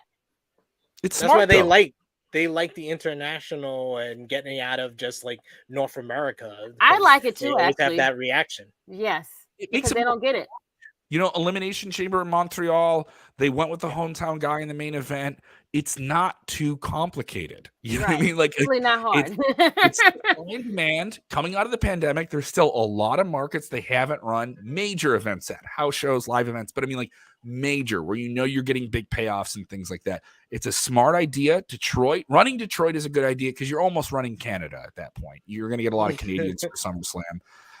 They're going to run Chicago, I think, for Survivor Series with War Games and do like a whole weekend there, which is odd because I'm okay with it, but it's also because I'm in Chicago, right? I'm not going to complain about the you know, I talked to Seth, like, oh, they're doing another one in New York City, and you're like, hey, it's an easy trip for me, right? That's how I like it. What you're looking at what they're booking for Madison Square Garden next week, right? So you're like, what am I going to go see? You know? Yes, see, like so, and also I get it. But I'm also like, I could see where it's like a burnout if you're like AEW, they're playing some markets and terms of stuff like that. I know we're bouncing around the map, but I love when there's a hungry place that wants wrestling and they get it, you know, and Asia hasn't been really tapped yet. There's been some markets in Africa. I think that would love it. They would eat it up and go crazy for it. And it would be fun. That's a part of the appeal. Like when they were at Clash of the Castle, it's like they haven't been there in years. It's really entertaining. India, they want to do this big India show. And you and I, working at Sports Kita, we have all of our guys in India, and they broke a story about them doing the stadium show. They could easily do 100,000 people in India. Easily. Yeah. Easy. Because look at the Saudi show. Yeah. They always back those buildings. Yeah. Yeah, those shows sell out. It's supply and demand. Limited demand. I mean, big demand, but limited supply. So yeah, it makes a lot of sense. SmackDown and MSG next week. You guys are both going to the show? I haven't decided if I'm going to the show yet. I don't know. I gotta ask some people. I'll see. Are you one of those guys that's like, I'm so comfortable in front of my TV, my I would prefer I think I'm at the age now where I would prefer to be in my house, but it's a surprise for my son. Have you had this where you're at a show? Have you had this where you're at a show, like a WWE show, an AEW show, and someone turns around, they're like, I wish I could hear commentary. I heard someone say that. Yes, I am that person. I'm sorry. I wish I could hear them. I promise you, I'm that person. Because sometimes, like, I feel like the last show I went to, the crowd was like very like mediocre-ish. Like I was like, and I have like a message. I'm like, well, how does the crowd sign on your end? Because they're very dead on my side. Well, that was the October Brooklyn show, right? Yes. Love seeing some Sports Kita fans. Steven Chambers, Steven from the Elimination Chambers. Liz's last name is Chambers, so you have to add Elimination Chambers. Right? Yeah, it's good to see him on Tru Heel. Thank you, Steve. You watch a lot of my stuff in SK. I love that. It's merge audiences. Yes. Right? For anyone who doesn't know you, please introduce yourself. You do so much outside of Sports Kita as well. I do a lot of things, but Sid, I just jumped right in because you and I talk all the time, right? we talk shit. We talk shit a lot of the time, right? No, you can catch me on Sports Kita. I do a lot of their live news streams. I do voiceovers and a bunch of different things on our YouTube channels. I've had some very, very successful videos with them, which are really, really great. It's weird. I was telling you about this. I've been doing media stuff. I work in radio since I was like a teenager. The most people that have ever heard me talk. You ever hear this? Like you're like, oh, you get in a commercial, right? And you become like the guy who says "What's up" in like a Bud Light commercial. And that's the most people that I'll ever see you. The most people that have ever heard me talk is about Rey Mysterio having his mask pulled off. Like it's like such a specific weird thing. All right, but I'm also like 13-year-old me would love this. Yes, exactly. I mean, because we always wanted to know what he looked like. Exactly. And now I do all these things. I'm on the radio. I'm on rock radio. I'm in Springfield where we got knocked off. I was on air this week and we got knocked off air by a tornado. That was fun. 97.7 QLZ in Springfield and 104.9 The X. All this stuff is on my socials, on Instagram, all the different stuff. And then I do Roast Battle Chicago, which is picking up. And we're going to tour this year, which is really, really cool. It's like insult comedy. It's like competitive insult comedy. And if you like no holds barred, punch someone in the mouth with words, like if you like wrestling promos, this is that show. And we're in the Roast Battle League. We're hoping to win the league this year, which is pretty cool. New York, calling you out, calling out all the boroughs of New York. Come on out. Look at that. See? Gotcha. It's wrestling, dude. The psychology. The illusion of conflict. Interesting. Yeah. It's like, bring it on. If if commentary is as bad as Kevin Patrick, I would be grateful to be live there instead of LOL. I like Kevin Patrick. He's the voice of Raw, right? Yeah. And I don't like Kevin. I like. Also, I'm Irish. I like Kevin. It's just It was like we had the first name. Yeah. Oh no. Also, he's not Kevin. This is an Irish thing too. He will say Kevin Patrick, which is Patrick, P with a D. You emphasize the D. Yes, and a lot of people are like, oh, that's really. And then there's other people that say Kevin Patrick. Like that's very the Americanized version of it. And I was like, oh, lean into the D, dude. Give me more of the island. I want to hear more of that. I want to hear more Ira in you, but whatever. I'm sorry for bouncing around topic to topic here, but I always just love no. I love it. I love it. What are we going to cover, man? Your show. We just wrapped up with SmackDown here, but of course, some news from last week's SmackDown and throughout the week and the last couple of weeks has been Vince McMahon making changes behind the scenes. As previously noted, several changes were made to last Friday's WWE Smackdown. Please get rid of the mustache. Why are they letting him Yes, have like that? why do they have like? Oh my god, he looks so creepy now. Ugh. No, it's just because it's like that Vincent Price. That's a very weird reference. I'm old, right? It's a Vincent Price mustache where it's just like it's like the Cuban barber pimp mustache, you know? Like one time I went and got lined up and they got the beard right, and the guy brought my mustache down to right above my lip, and it looked awful, and I had to shave it off.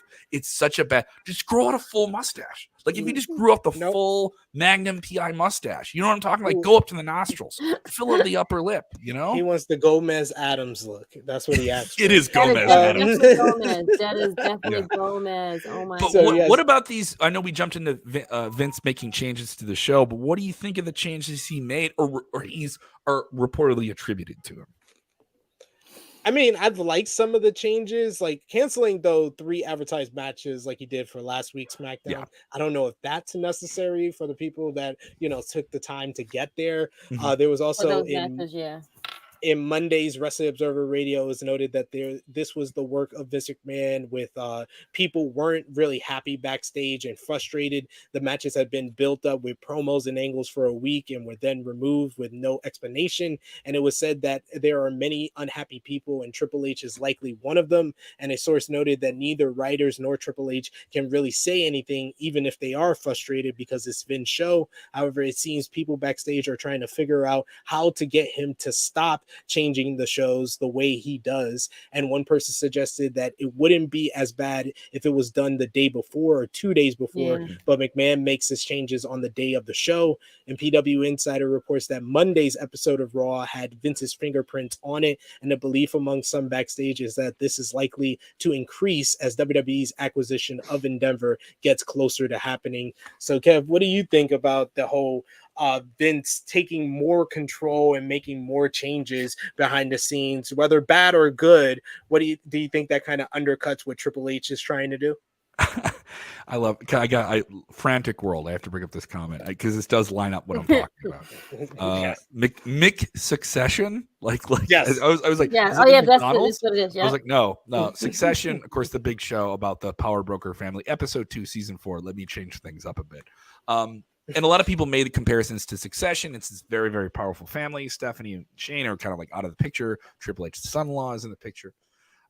The fact that Vince is going to stay involved with WWE after this merger with Endeavor, which is still the biggest wrestling store of the year, whether or not you want to believe that or not, and he was part of the transition, he's going to be involved. And also, if he wasn't in WWE, it's still WWE. It's still going to have Vince's DNA all over it in terms of the ring ropes, everything that it wants to look and feel and all those different things. And I don't know the ethical grounds anyone has to stand on if he's all the different transgressions and other things that you want to talk about with him. I don't need to bring those up to make this argument. It's WWE. Vince is going to be involved in it, whether or not you like it. And also, there's some things you like in it that you don't want to think are Vince things. Like I brought up the Ciampa return. That's absolutely a Vince call. There are some things he will do that make complete sense, that you love, that you don't attribute to him. And there's things he'll do that to you don't make sense right now, and they may make sense way later. And this may seem like I'm defending him, but it's more just like, I'll make this comparison. Get out of WWE. Saturday Night Live, long-running institution, billions of dollars attached to it. But whose show is it? A show that is attributed to multi-millionaires, so many big stars, so many great people have written for it. But it's Lorne Michaels' show. Yep. Yeah. He has the final call. Yep. And I really think this is, with wrestling media, social media, these things get out very, very quickly. Here's the camp of people that are like this. But as much as Triple H is mad about it, he knows. He said it. He said it to us at SummerSlam. He said, yeah, I'm going to be over, but this is going to be a company that Vince McMahon set up. This is a company he's always going to have some involvement in, even if he's not the top guy. It's still Triple H's call. Whoever's going to win those Money in the Bank briefcases, I think is absolutely going to be Triple H's call. The vision where you're going to go forward is them. And also, I don't think wrestling is booked the same way it was 25 years ago, because you can't book it 25 years ago the same way you do now, because you do 5 hours of first-run content every single week, where some people just watch wrestling through social media and shows like this and then watch Peacock. All right. And then my nephew, I have a nephew. No, I'm true. I have a nephew, though, who's 12. He does not watch Raw or SmackDown live. He will watch it on YouTube. That means he watched Raw and SmackDown. That's the way he sees Raw and SmackDown. And then he watches Peacock and he's like, I like this because the matches are longer. I was like, that's just the convenience of how he does it. That's how you book wrestling now. This is how you book wrestling for the modern age in 2023. The people that bitch and moan about all these last minute changes, they're doing those changes based on the way they think those metrics are going and the way they think they're going to do them. And it isn't just a Vince McMahon thing. It's a WWE thing. AEW does it. A lot of modern TV shows do it. Sports coverage does it. You know, like where they're going to go with something they think is going to work right now. We got to do it now. And then longer on, when this thing picks up, it'll be worth it. So I do think sometimes it's overly critical, but it's also like, hey, my thing got cut and I'm pissed. You know, fine. Because I've been there. You know, I've been working on a radio thing, like a Lollapalooza thing. We're gonna go on stage in front of all these 100,000 people, and 10 minutes before, and no, we're not doing it. So it's. I get that side of it, but I think when you get more objective and you think about how these things are done, power play week to week, the Raw ratings are up. You know, that rating was good. That was a very, very good rating for them. And a good rating for them going up against sports, by the way. They were going up against some bigger sports stuff that weekend. And it makes sense. And you got TV contracts coming up. Vince Paul makes big money, old money, by the way. Very, very interested in where he's going to go with this, too. So I get it. I think that's really cooled off. Anyone who's still mad about it just wants to be mad about it anyway. Yeah, this is true, but I mean, I feel bad for the performers more than any of the fans. I just feel bad for performers when a match is changed like that and it goes another way, or if they like the ideas and then he makes those changes. We should also mention, though, Wrestling Observer newsletter had more details regarding Vince making changes to shows, and it was previously reported there was some frustration, but he noted that the influence is expected to grow in the future. One source close to the situation told the Wrestling Observer newsletter that Vince is doing what he thinks will make for a better show, even if it messes with long-term plans. And McMahon is said to be aware that everyone in the company, including his daughter, Nick Khan, and Triple H, all worked as though he wasn't coming back and did not support his return at first. He thinks he understands the business and is doing what he thinks is best with the product. So, hey, you know, that's what he's thinking. Yeah.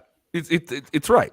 You know what I mean? Like, I don't think he's doing stuff. He's like, I want to mess with my family and I want to like, I don't think he does that. I don't think he wakes up and says, I need to step on someone's neck before I get out of bed. I don't think that happens. You know, like, if you think he's Mr. McMahon, I don't think that's the case. Certainly, I think he's closer to that than the normal person.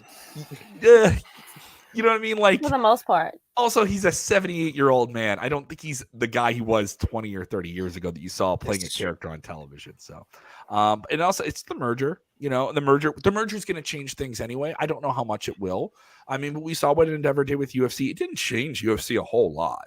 You know, I mean, it changed some things like presentation, advertising elements, and different stuff like that too. That's a big thing I think that could change with WWE. Things that you wouldn't see a lot more. We saw more of the product integration things in the past couple of years, and those may be things that annoy fans too. But hey, it's making money, and it's the way stuff changes. But I also think Vince is still a wrestling promoter, as much as he won't say the word wrestling and hates it and stuff like that. But he wanted to call his pro wrestlers superstars because it made it easier for him to make superstar action figures than pro wrestling action figures. He's not. Yeah. History has proven he will make bad calls and he will make good calls. And the good calls, he usually tends to make great ones. And his bad ones are really, really bad ones. But he'll eat the loss. You know, he's both ends of the spectrum. Yes, he definitely is. Yeah, he's XFL and he's WrestleMania. That's the perfect. That's the best one. That's the best one. Yeah. A new report has revealed the main event matchup for Money in the Bank for later today will apparently be Cody Rhodes versus Dominic Mysterio. What? According to PW Insider and Michael Cole on SmackDown commentary, Cody versus Dom will close out today's show in London, which airs on Peacock and WWE Network. The obvious speculation is that Brock Lesnar who Rhodes has been Rhodes, feuding with, may We'll be come. involved in the matchup or post-match proceedings, although that is not confirmed. Work Wrestling earlier this week had the rumor that Brock would appear at Money in the Bank to set up a third gimmick matchup against Cody Rhodes at SummerSlam. So what do you guys think about Cody Rhodes versus Dominic Mysterio main event and Krssi Luv? I heard that reaction. Why are you upset that this is the main event for today? I mean, okay, this is a way for Brock to come. Okay, get it, got it. Okay, but we could have did that at the beginning of the show. We could have did that in the middle of the fucking show. We don't need you to close the show. And it can change. You're right. It could change. You're absolutely right, Kevin. We're talking about last minute changes. You know, they could come and be like, hey, let's end with this. You know, I mean, I figured it would have been more bloodline saga stuff than, Cody. But hey, what do I know? I work for a school, so and I just do a podcast. Well, okay. we do have a comment here from Romeo saying that there was a text sent today promoting a triple main event and 2 ladder matches. So I guess I'm sick of them with this mess. This is ridiculous. No, stop it. Stop the whole double main event. Go off. The whole triple main event foolishness, because we're doing this mess and it's like, why? And then you do a show and then it's not even in the main event. It's in the middle of the fucking show. It's dumb. But it's a triple main event. But it's a triple main event. It's a triple main event. My head hurts. You're getting premier, big blockbuster matches with all of your favorite superstars. Oh, Kevin, you have such a great voice, friend. Yes, you got that voice for radio. Yes. What do you mean, Krssi Luv? But I guess the triple main event would be also, the main Bloodline event Civil War, Dom, Cody, and Seth Finn, since it's not the ladder matches. Okay, sure.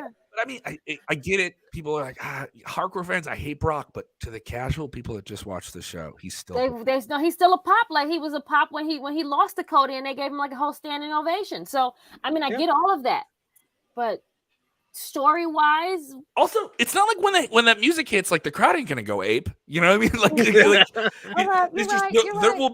There'll be 5 guys in a chat room just be like, this sucks. Why aren't they going with my guy? And guess what? They got you to care. They got you to care, and that's my reaction. And the fact that you're not just turning it off. Yeah, you're right. Okay. But I think it'd be cool if they went with something else at the end of the show. But also, if the rest of the show is really good, and then the last match is just this angle they pull off, say they go the route we think they're going, like do the match. Dominic comes out. Also, Dominic going to get some real heat. Dominic is the most built-in, and it isn't cool heel heat. This isn't MJF where you want to see him be an asshole. No, I was at WrestleMania. Everybody wants to see him get his ass kicked. All right, that's what you want. You want to pay to see someone get beat up. That's what a heel's value is in. Do you want to see them lose? And Dominic is a little shitty person. You know what I mean? He's a shitty person who says dumb, mean, uninformed things, and it's hubris, and it's these things where I think I am what I'm not. And guess what, Krssi? You want to see someone whip that ass. All right? I'm fine with that whole thing. I'm fine with Dominic. The thing is, if he wins and he beats the Valiant, red and white, blue, right before the 4th American holiday, the American nightmare. Right before the 4th of July. Right before it. And before the 4th of July. Dominic Mysterio Mysterio is the guy who's firing fireworks off at 2 a.m. on July 3rd. All right? Yes, he is. Cody Rhodes is the guy who's cooking hot dogs saying, hey, kids got some sparklers. We're going to do some fireworks a little bit later. Come over and have a cold beer. I'm down the block, right? Yeah. He's the You're right. And if he beats Cody with the help of Brock Lesnar, even more heat. And he's going to say that I beat Cody. I did it all by myself. Yep. You know he is. You know he is. I'm here for all of that. I promise you, I'm here for. I don't mind that outcome. The logic makes sense. Should have closed the show. Right. That's all I'm saying. That's the issue. I'm here for all of the fuckery. But here's the thing, Krssi, we're complaining about having too much on our plate. Like, it's the food analogy. It's like we go to the barbecue and you gave me too much food. Now I gotta sit here with this plate of food. Okay, I gotta bring home leftovers. I gotta bring home leftovers. Who doesn't like leftovers? Okay, fine. All right, fine. You make a point. Saran wrapping. Okay. You have aluminum foil. Right. Let me put a plate over it. What is someone asking here? Live insult comedy ever Renfest. Like Ren Fair stuff. I haven't done that. So it's Roast Battle Chicago, the show I was mentioning earlier. We're on YouTube. We have 100,000 on TikTok. We just cracked that. So nice. You can watch people insult each other. And then we have, if you're here on YouTube, we have full shows. We have one up with Jeff Ross.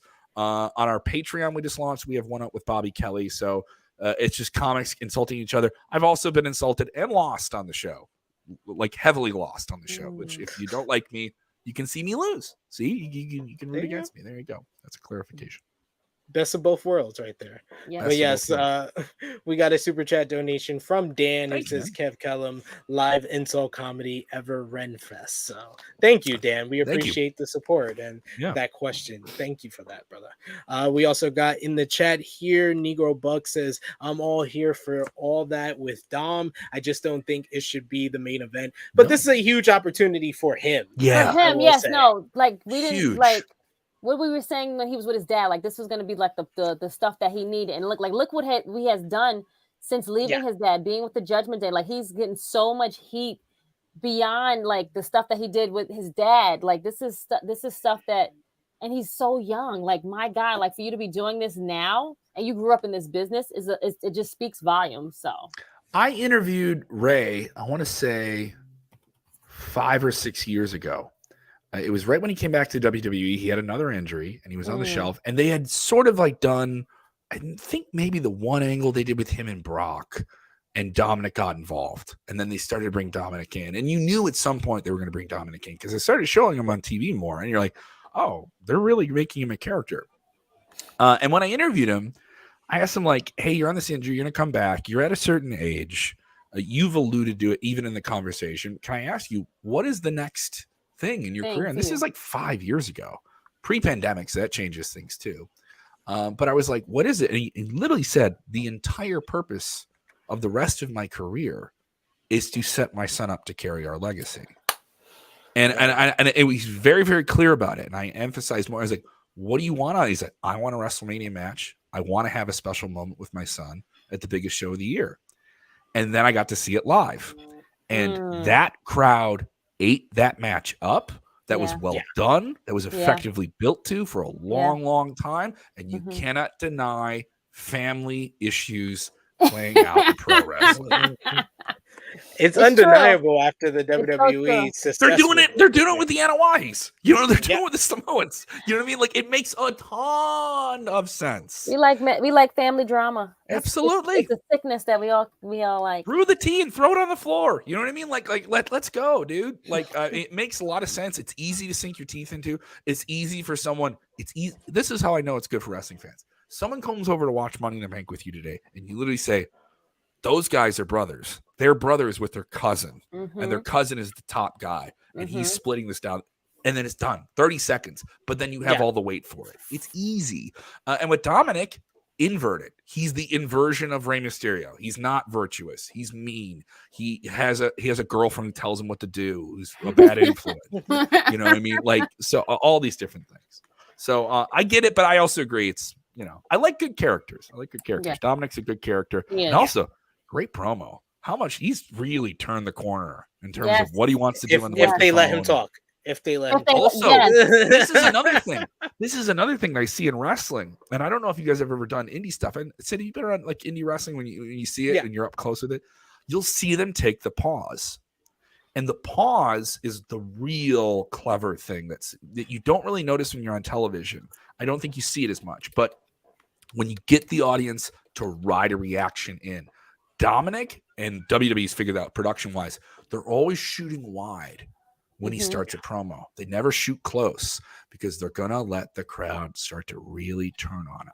And then he starts to talk, and then they cut him off, and he gets 3 solid heat pops before he really gets into the – And now you actually care about this guy who's going to do 90 seconds of exposition, kind of like, regular, get me to the ABC storyline stuff, right? Yeah. But you care about that. And when you got that with somebody, it's undeniable. And people weren't saying that about Dom.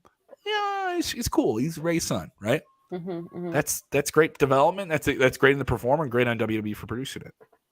Absolutely right. And speaking of Dom, he was a big part of Raw this week. They did 1.9 million viewers, definitely up from the last couple of weeks. Their highest demo rating since the Raw after WrestleMania. In the main event, you had Cody Rhodes defeating Damian Priest in a really good main event. You had great match. Gunther. Yes. Yeah. Gunther beat Sami Zayn in what I thought was a great match. Rhea Ripley's going to get mad about him stealing that pin move right there. Right? That's due to interference from Giovanni Vinci. And you also had the debut of Carmelo Hayes, the NXT champion, who was invited to the show by Seth Rollins. He helped Seth from a sneak attack from Finn Balor, but he went on to make his in-ring debut and suffer a loss to Finn Balor despite a good performance by him, losing to the number one contender for the World Heavyweight Championship. What did you think about this week's Monday Night Raw? Krssi Luv, what was your highlight, low light from the show? I enjoyed Carmelo and Finn, and of course, he did not win, but it still showed he can be with the top guys, like he can be with the vets, and they can he will definitely be main roster. Probably stupid next draft dummies. I hate the draft. Sorry. But yes, I do think he will have this year as the champion of NXT, and then he will definitely make his move up to the main cards. I love even Sami and Gunther. Does Gunther do any bad matches? As far as I'm concerned, I don't think he does any. No, and also here's the thing about Gunther that I think is awesome. When you have the modern style of wrestling becoming highly athletic, very much guys under 225, guys who can move very, very fast, pure athleticism, a lot of that dynamics, completely different. He's an absolute throwback to the 80s. Yes. He's like what? Guy. He's 250, 260, lean, a lot of striking, a lot of pacing down, not pacing up. And at the same time takes the pauses. Technical when he has you, he lets it settle in. And he also think about this moveset. It's not super dynamic. It's clotheslines, chops, and a power bomb, which on paper you're like, oh, that's a lame character in a video game, right? But when you watch the matches, you're like, this guy rules. This guy rules, right? Yeah. There's these intangibles with him that are so intriguing. I went to the Christmas Smackdown with him and Ricochet, and when you have so many guys that do that cruiserweight style, it's very, very modern. We saw it with him and Sami, right? It looks really, really cool when he womps on somebody, and you really care about the person he's womping on. So it's just this sense of these are all Triple H things. Dial in the big notes, pull back on the weaknesses, almost the same a Heyman type idea too. And I think that's on purpose. I think Triple H gets a lot of influence from Paul Heyman. Absolutely. Of creative. Yeah. And he went on the record and said, absolutely. And he's like, Paul's been at the table for a long time, and so as he should be. Yes. Yeah. Should he be the top guy? Maybe that's a little bit too much. Let me interject. Yes, I didn't say that. I said he should be at the table. Yes. No, but it's also like the same thing. You need a good governor who takes a handful of ideas and brings them to the table. So yeah, I love it. I thought this was a really, really strong episode of Monday Night Raw for 3 hours. It's just 3 hours. I don't watch. Who watches it in one sitting? It's hard to watch in one sitting. It's very hard to watch it in one. Yeah, but I mean, it's okay. Guess what, guys? If you watch, I watched the stuff I liked on the show and then turned it off. People say that's like a complaint. It's like, no, you watch what you want. They saved all the good stuff to the third hour too. Sure, they had those 3 matches we talked about was back to back. But then sometimes you see them where they're like, all right, we're gonna put the real main event on at like 8 p.m. when people turn over from something, and it's strategic and it's based on what they have on that they're competing with that night. There was things that AEW went up against the NHL draft, which did really, really good numbers on TV. And so I get that. All right, we're going to put some of the matches they put on earlier in the night. I was surprised. I thought they'd be done later, but it's strategic, right? Yeah. And all right, we're not up against anything. Let's do the long haul. Let's do the average. Let's get what they call time spent viewing. we're going to really do that because that's a number that they play on. You really don't see reported in advertising. I want to know what that time spent viewing was. The average viewer watching for more than 20 or 30 minutes. That's a really good number for a 3-hour TV show. Yeah. It is. That's very true. And then news coming out of Raw is that we have another return besides Brock Lesnar making his return to set up his third matchup with Cody Rhodes. Worked Wrestling, or WRKD Wrestling, reported that Randy Orton is expected to return to the WWE soon after, over a year away from the company. According to the report, the return could even be as soon as today's Money in the Bank pay-per-view. Orton has been out of action since May of last year due to a back injury, and it was reported back in April that he had still not healed enough for a return at that time, but it seems that he is healed up now. Do you think that we get Randy Orton's return at Money in the Bank today, Krssi? I don't know. I mean, I put that as a no on my card. But I wouldn't be mad if it is a yes. I'm just like, where would we insert him at? Like, where? Okay, Kevin, tell me, where would we do it? I guess everyone says you have him come out with Riddle because him and Riddle were the tag team partners for a long time. Okay. And that's the easy dot to connect, right? Right. Yeah. Okay. If you want to do a curveball and he comes out, he's going to get a big pop. He's going to be treated like, regardless. oh, wow, big name star, hardcore, we're hardcore wrestling fans. Certain age, we grew up with Randy Orton. Yay, right? But then he comes out and turns. You know, like, hey, right. Now I'm gonna remind you who the F I am. You know, and I think Randy Orton, you go in the Baseball Hall of Fame, you go in under a certain hat, right? I love Carlton Fisk. He's a White Sox player, but he went into the Hall of Fame as a Boston Red Sox, right? If you go into the WWE Hall of Fame as a babyface or a heel, Randy Orton going in as a heel. He's going in as a no good, dirty SOB. I don't think you need to have him come back at Money in the Bank. Honestly, I would save it for Raw. I would save it for the weekly television show. Obviously, but it's the functionality. We want it now. Give it to me now. Like that's I want it now. But if you're going to do the Brock thing, you can end the Brock thing and make a lot of very casual fans that just watch the pay-per-views very, very happy, right? Yeah. And Randy Orton is somebody you could put in that same category.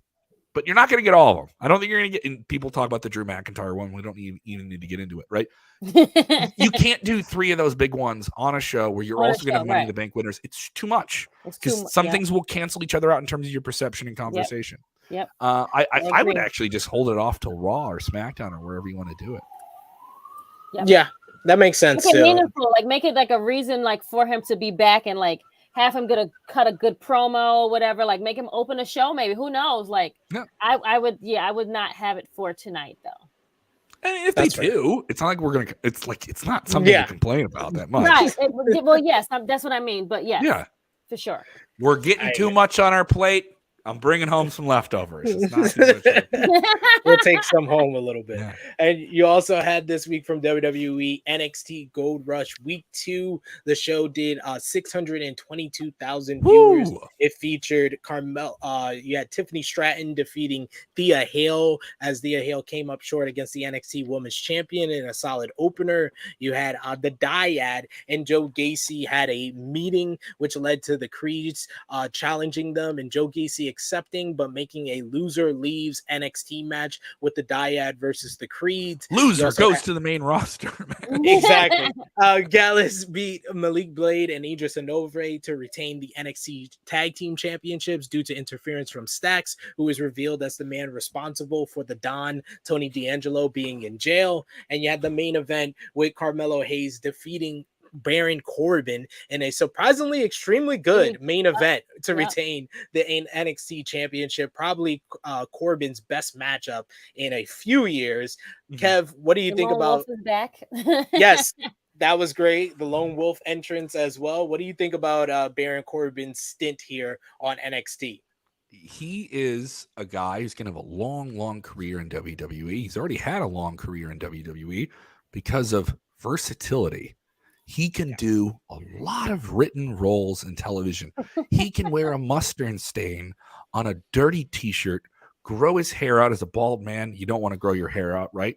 Right. And look like a loser, and then win the money back. And be a total braggadocious dick. And you want to boo the hell out of him, like Dominic, everybody wants to boo him. So then you start to write him off because you're like, he doesn't have good matches. No, he can. Sometimes he's not in a position to go out and have the banger match. It's not my role. I'm supposed to be here to get some mid-card heat, build somebody up, talk a whole lot, and then Drew McIntyre is going to come out and boot me in the face. Like, and that's functionality. You know what I mean? Like, you got to play it like football. He can play a lot of different positions. And the fact that they give him the trust, and people say, oh, you go to NXT, it's such a demotion. No, not in this WWE. Not in a WWE where all of the television shows are up for contracts. Not in a WWE where NXT, they're going to get that back up to that real third brand spot. And that's going to be a part of the they're saying it. It's going to be treated like this is going to be our college football league. Like, we're going to treat this like a bigger deal. I really think they need to tour with it and get it out of Florida. But that's a whole nother conversation. I agree. Yes, but you're going to need some other guys to go and do that and pop those ticket sales. Bringing Rollins there was great. Bringing Ali was there great. I love the seamless transition of some guys into the show. The free agents. Oh, these guys aren't drafted. That's such a demotion. No, it's not. No. They can pop over to NXT and have matches like we saw tonight. That didn't stop them. The free agent thing don't stop them. Yeah, they still put them on there. Yeah, but it does give you the open ability to do this, right? Yeah. And the fact that you had Rollins go down there and do stuff, and they popped a number on that, like 250,000 of the people of the show. I know night over ratings, Nielsen ratings, they're BS, but the functionality of Baron Corbin and guys like him that already have that main roster rub on them in NXT is great. And look what this did for Carmelo Hayes. He is a bigger star now than he was a week ago. And he lost to Finn Balor in a great match on Monday Night Raw, a really, really good match where a lot of people who probably have never seen him or just heard his name saw him do his thing. And then the next night, he got to beat a guy from the big league. What's the problem? You know what I mean? Like it's simple stuff that builds people up and characters you already have a little bit of investment in, and now you care more. Or at least, even if you're not watching and you're just hearing about it, you're like, oh, I gotta start checking out NXT. They're doing numbers near Dynamite. You know, like that. I'm not saying this number was, but I mean, like, they're doing some competitive numbers for where cable television is in 2023 on a Tuesday night that they don't have the brand recognition of Monday Night Raw, you know? And that's not bad. That's a good number. And also in terms of a TV deal where you sell both shows together, it's worth it. It's really, really worth it. It's paying off for them. I think it's a wise decision on their part, which brings us to some of the news coming out of NXT this week, mainly having to do with the appearance of the main roster stars on NXT. The Wrestling Observer newsletter had more details on WWE's plans to make NXT a third brand, and saying that they want the main roster stars and their stars to appear more on the main roster, like Braun Breaker and Carmelo Hayes, while main roster stars like Seth Rollins and Rhea Ripley show up on NXT. And this is something that will continue as WWE tries to get their regular audience more familiar with NXT wrestlers and to use main roster talent to increase NXT's rating.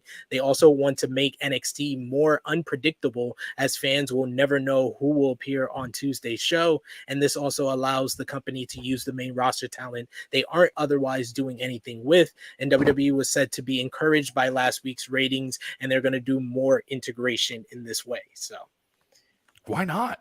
You know, why not? It makes a show that you can catch it here and there, right? The Gold Rush shows, but I saw more people talking about them, you know, and I would catch them the next day. I was like, I gotta watch this before I do my stuff today, and I loved it. I thought it felt like a bigger show. It felt like a cooler thing. But then you do have the drop down where you're like, I'm watching on TV and this isn't Gold Rush, you know, like, so it's like, all right, that's okay, but that's part of it. You know what I mean? It's part of it. Like I was saying, I do think they need to get out of Florida. It's fun. It's nice. It's probably very cost effective. They built an in-house arena, and you're saving money on that, and that makes a lot of money in the long run. But if you want to make NXT cool, when they started to bring it to rock festivals, they did this in the UK. I know WWE. What was the big hip hop festival they ran, like a SmackDown match at it or two? Oh, I forgot the name of it, but it was something in Atlanta. Rolling Loud. It was Rolling Loud. Rolling Loud.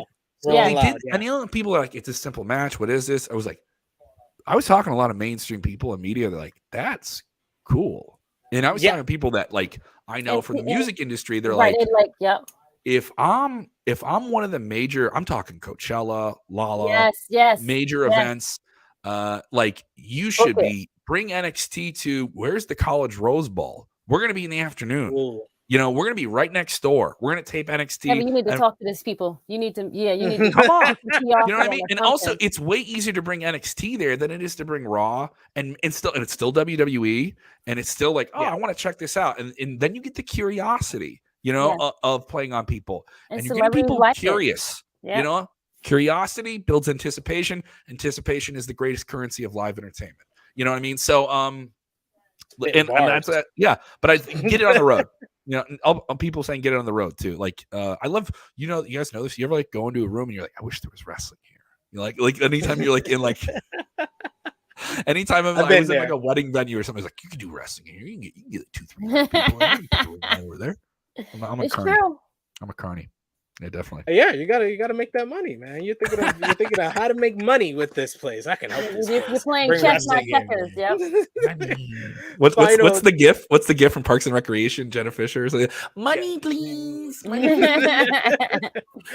Final WWE note from NXT: Gable Steveson has been training for his WWE debut since he signed with the company back in 2021, and he's been making appearances on NXT as of late. In the latest Wrestling Observer Radio, Dave Meltzer noted that Steveson is starting to do better with his training. Steveson is said to be picking things up, and the belief is that he will end up better than a lot of people originally thought. Steveson has been making appearances in WWE NXT, training with Eddie Thorpe for his NXT Underground matchup against Gable's own brother, Damon Kemp, on next week's edition of NXT. Yes. Brother versus brother? What? Making subtle references to it, like winking at the camera, basically. Krssi Luv, what's your interest in Gable Steveson actually debuting in WWE, knowing that he's an Olympic gold medalist? I was telling this to my husband the other day, because he was like, oh, who's this guy? I was like, oh, he's like a former Olympian. He was like, oh, okay. I was like, but I really don't know what he does, to be honest. Like, I really don't know much about him. So I just know that he's trying to do this whole like Raw Underground stuff and get ready. So yeah, that's it. That's all I know. I'm not really interested, but I'll watch it. I think the Underground thing is like, it's a height of weakness, you know, like low, like he's a wrestler. He can shoot, he can cut the hips, he can do like side suplexes and stuff like that. But what's he going to look like if he runs the ropes? There's no ropes in this. So you're introducing him in a way that completely isolates his strengths. And that's all we're focusing on. He's a legitimate wrestler. Right. If you put this guy in an enclosure with a bear, he could take the bear down. So when you have a guy like that, it's a highlight of strength. He's going to be in there with somebody he knows, his brother who has the same background as him. And you want to build him up. If he's your golden boy, keep him golden. Like don't let me see anything I don't need to see. He's fine on the microphone. They've had him talk a couple of times, but he's clearly not a guy who can talk really long. Right. But Brock wasn't like that for a year and a half. Like Brock was very limited in what they would have him say and when they would have him say it until he got comfortable and he got some legs underneath him when he was talking. That's all it's about. And a lot of NXT is that. And I'm okay with that. Like, that's okay. Like, there's nothing wrong with that. And it's a sign of WWE doing some, out of the box things. I know hardcore wrestling fans, especially people I work in independents, are like, why don't you sign in this guy or that guy that I saw here at the Palladium? Everyone from GCW should get a WWE. Like, I get it. But you see this guy, you're like, he's legit. He has some real skills that you can build on. And there's already a track record.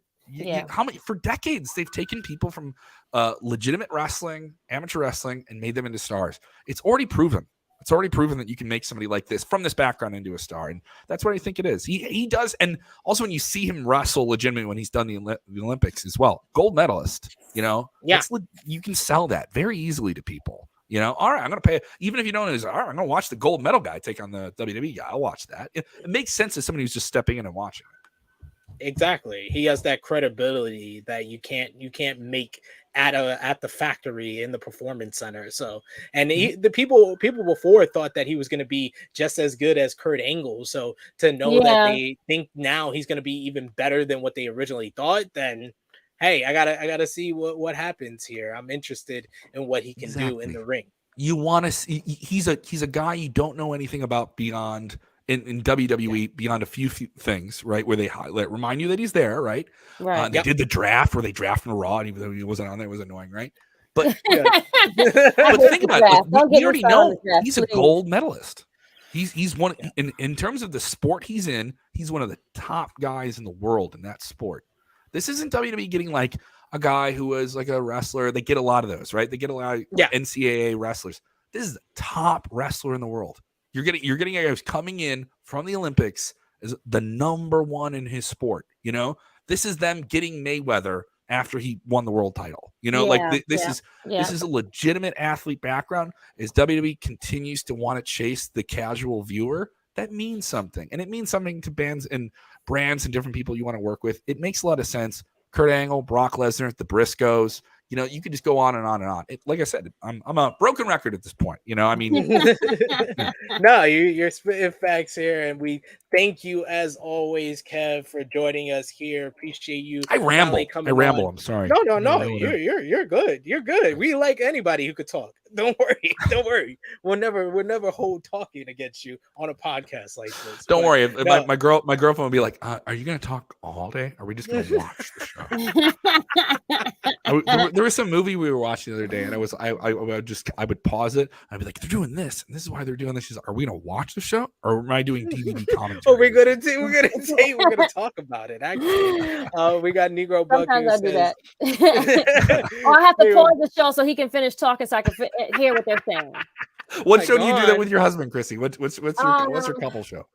Our couple show. Okay, we were just doing. We just finished Mayor of Kingstown. Okay, good show. That was good, and then we did that. He did that with the White Lotus. Oh, White Lotus. I haven't seen it, but I've watched a few minutes. I was like, I could not like this if I was watching it by myself, but I'll watch my girlfriend watch the show and then pause and be like, "This is stupid. This is pandering. This is just." No, it's good. It's really, really good. It's like weird, but then like if you took an edible and then and they doing a stupid sound effect. All right. Yeah. Like, okay. I get where you're going. Like, it's just whoa. I gotta be in a certain headspace. There you go. There you go. They should pause it like must watch inebriated. Like Correct. please before you start the show, please consume some edibles and then join us in a 15 few minutes. edibles. Yeah. But thank you, Kev, for joining us. Talk about WWE this week. Please let the people know where they can follow you on social media, what you got going on, Sports Keto Wrestling, everywhere else, insult comedy, all that. Yes. Thank you. Oh, full screen. You can check me out with Roast Battle Chicago. We just launched a Patreon. You can watch all of our content, including full uncut battles, here on YouTube. Just search Roast Battle Chicago, the #1 roast battle comedy show in the world. You can follow me on the Twitter machine at Kev Kellum or on Instagram at KevKellum6. I'm doing some live comedy shows throughout the year. And check out everything I'm doing with Sports Keto Wrestling. We have a whole lot going on. We'll be live after Money in the Bank later this afternoon. SoCal Val going to be joining us live from the O2 in London. We'll have that content for you, and I do a whole bunch of different stuff for them as well. Sid, I love doing stuff with you. We used to do more. I hope we get to do more. And Krssi, it's been fun chatting with you. Yes, you too as well. Yes, thank you for joining us, sir. It won't be the last time we have you over here on the show. Thank you, brother. Yeah. Appreciate you. Bye. Thanks, man. Enjoy everything. Enjoy Money in the Bank and your weekend, sir. Money in the Bank, shorty, what you drank. Yep. There you go. Gotta get it in. Perfect last words. Thanks to Kev Kellum for joining us. Wrapping up what we missed here. You had ROH. No, you've had Stardom Sunshine, which had the Queen's Quest defeating Oedo Tai in a captivating, critically acclaimed 12-woman steel cage matchup. You had Bari Bombers getting the win over the Stars team to retain the Artists of Stardom, their Trios Championship in a Trios steel cage matchup.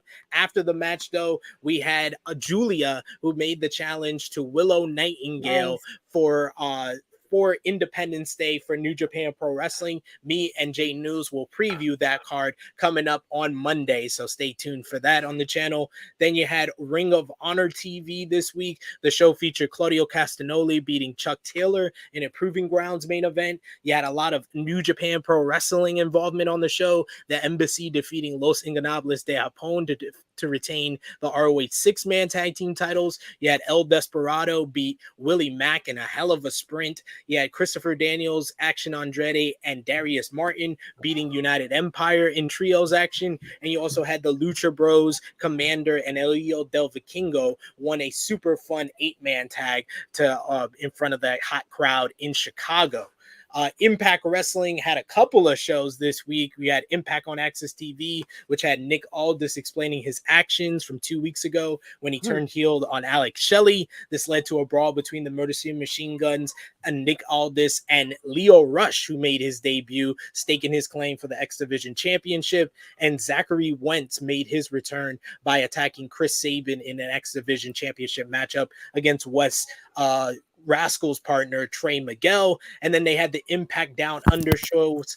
Night one had Alex Shelley defeating Steve Macklin to retain the Impact World title. You had Deonna Purrazzo beat Steph DeLander to retain the Impact Knockouts World Championship. And night two had ABC defeating Motor City Machine Guns to retain the Impact Tag Team Championships. And Deonna Purrazzo beat Giselle Shaw to retain the Knockouts World Championship. So we'll have talk more about those Down Under shows over on Blunt Impact on the Twitch channel with Chris G and Ness. But it brings us to Krssi Luv's favorite segment of the show, Match of the Week. And I mean, this might be an easy one for some people, a hard one for others. We want to hear from all of y'all. This is just our opinion, but sound off in the live chat. Give us your top 3, top 5 matches from this past week, from last Saturday to now. And of course, sound off because we're going to do predictions for Money in the Bank to close the show here. But Krssi Luv, do you have your matches of the week?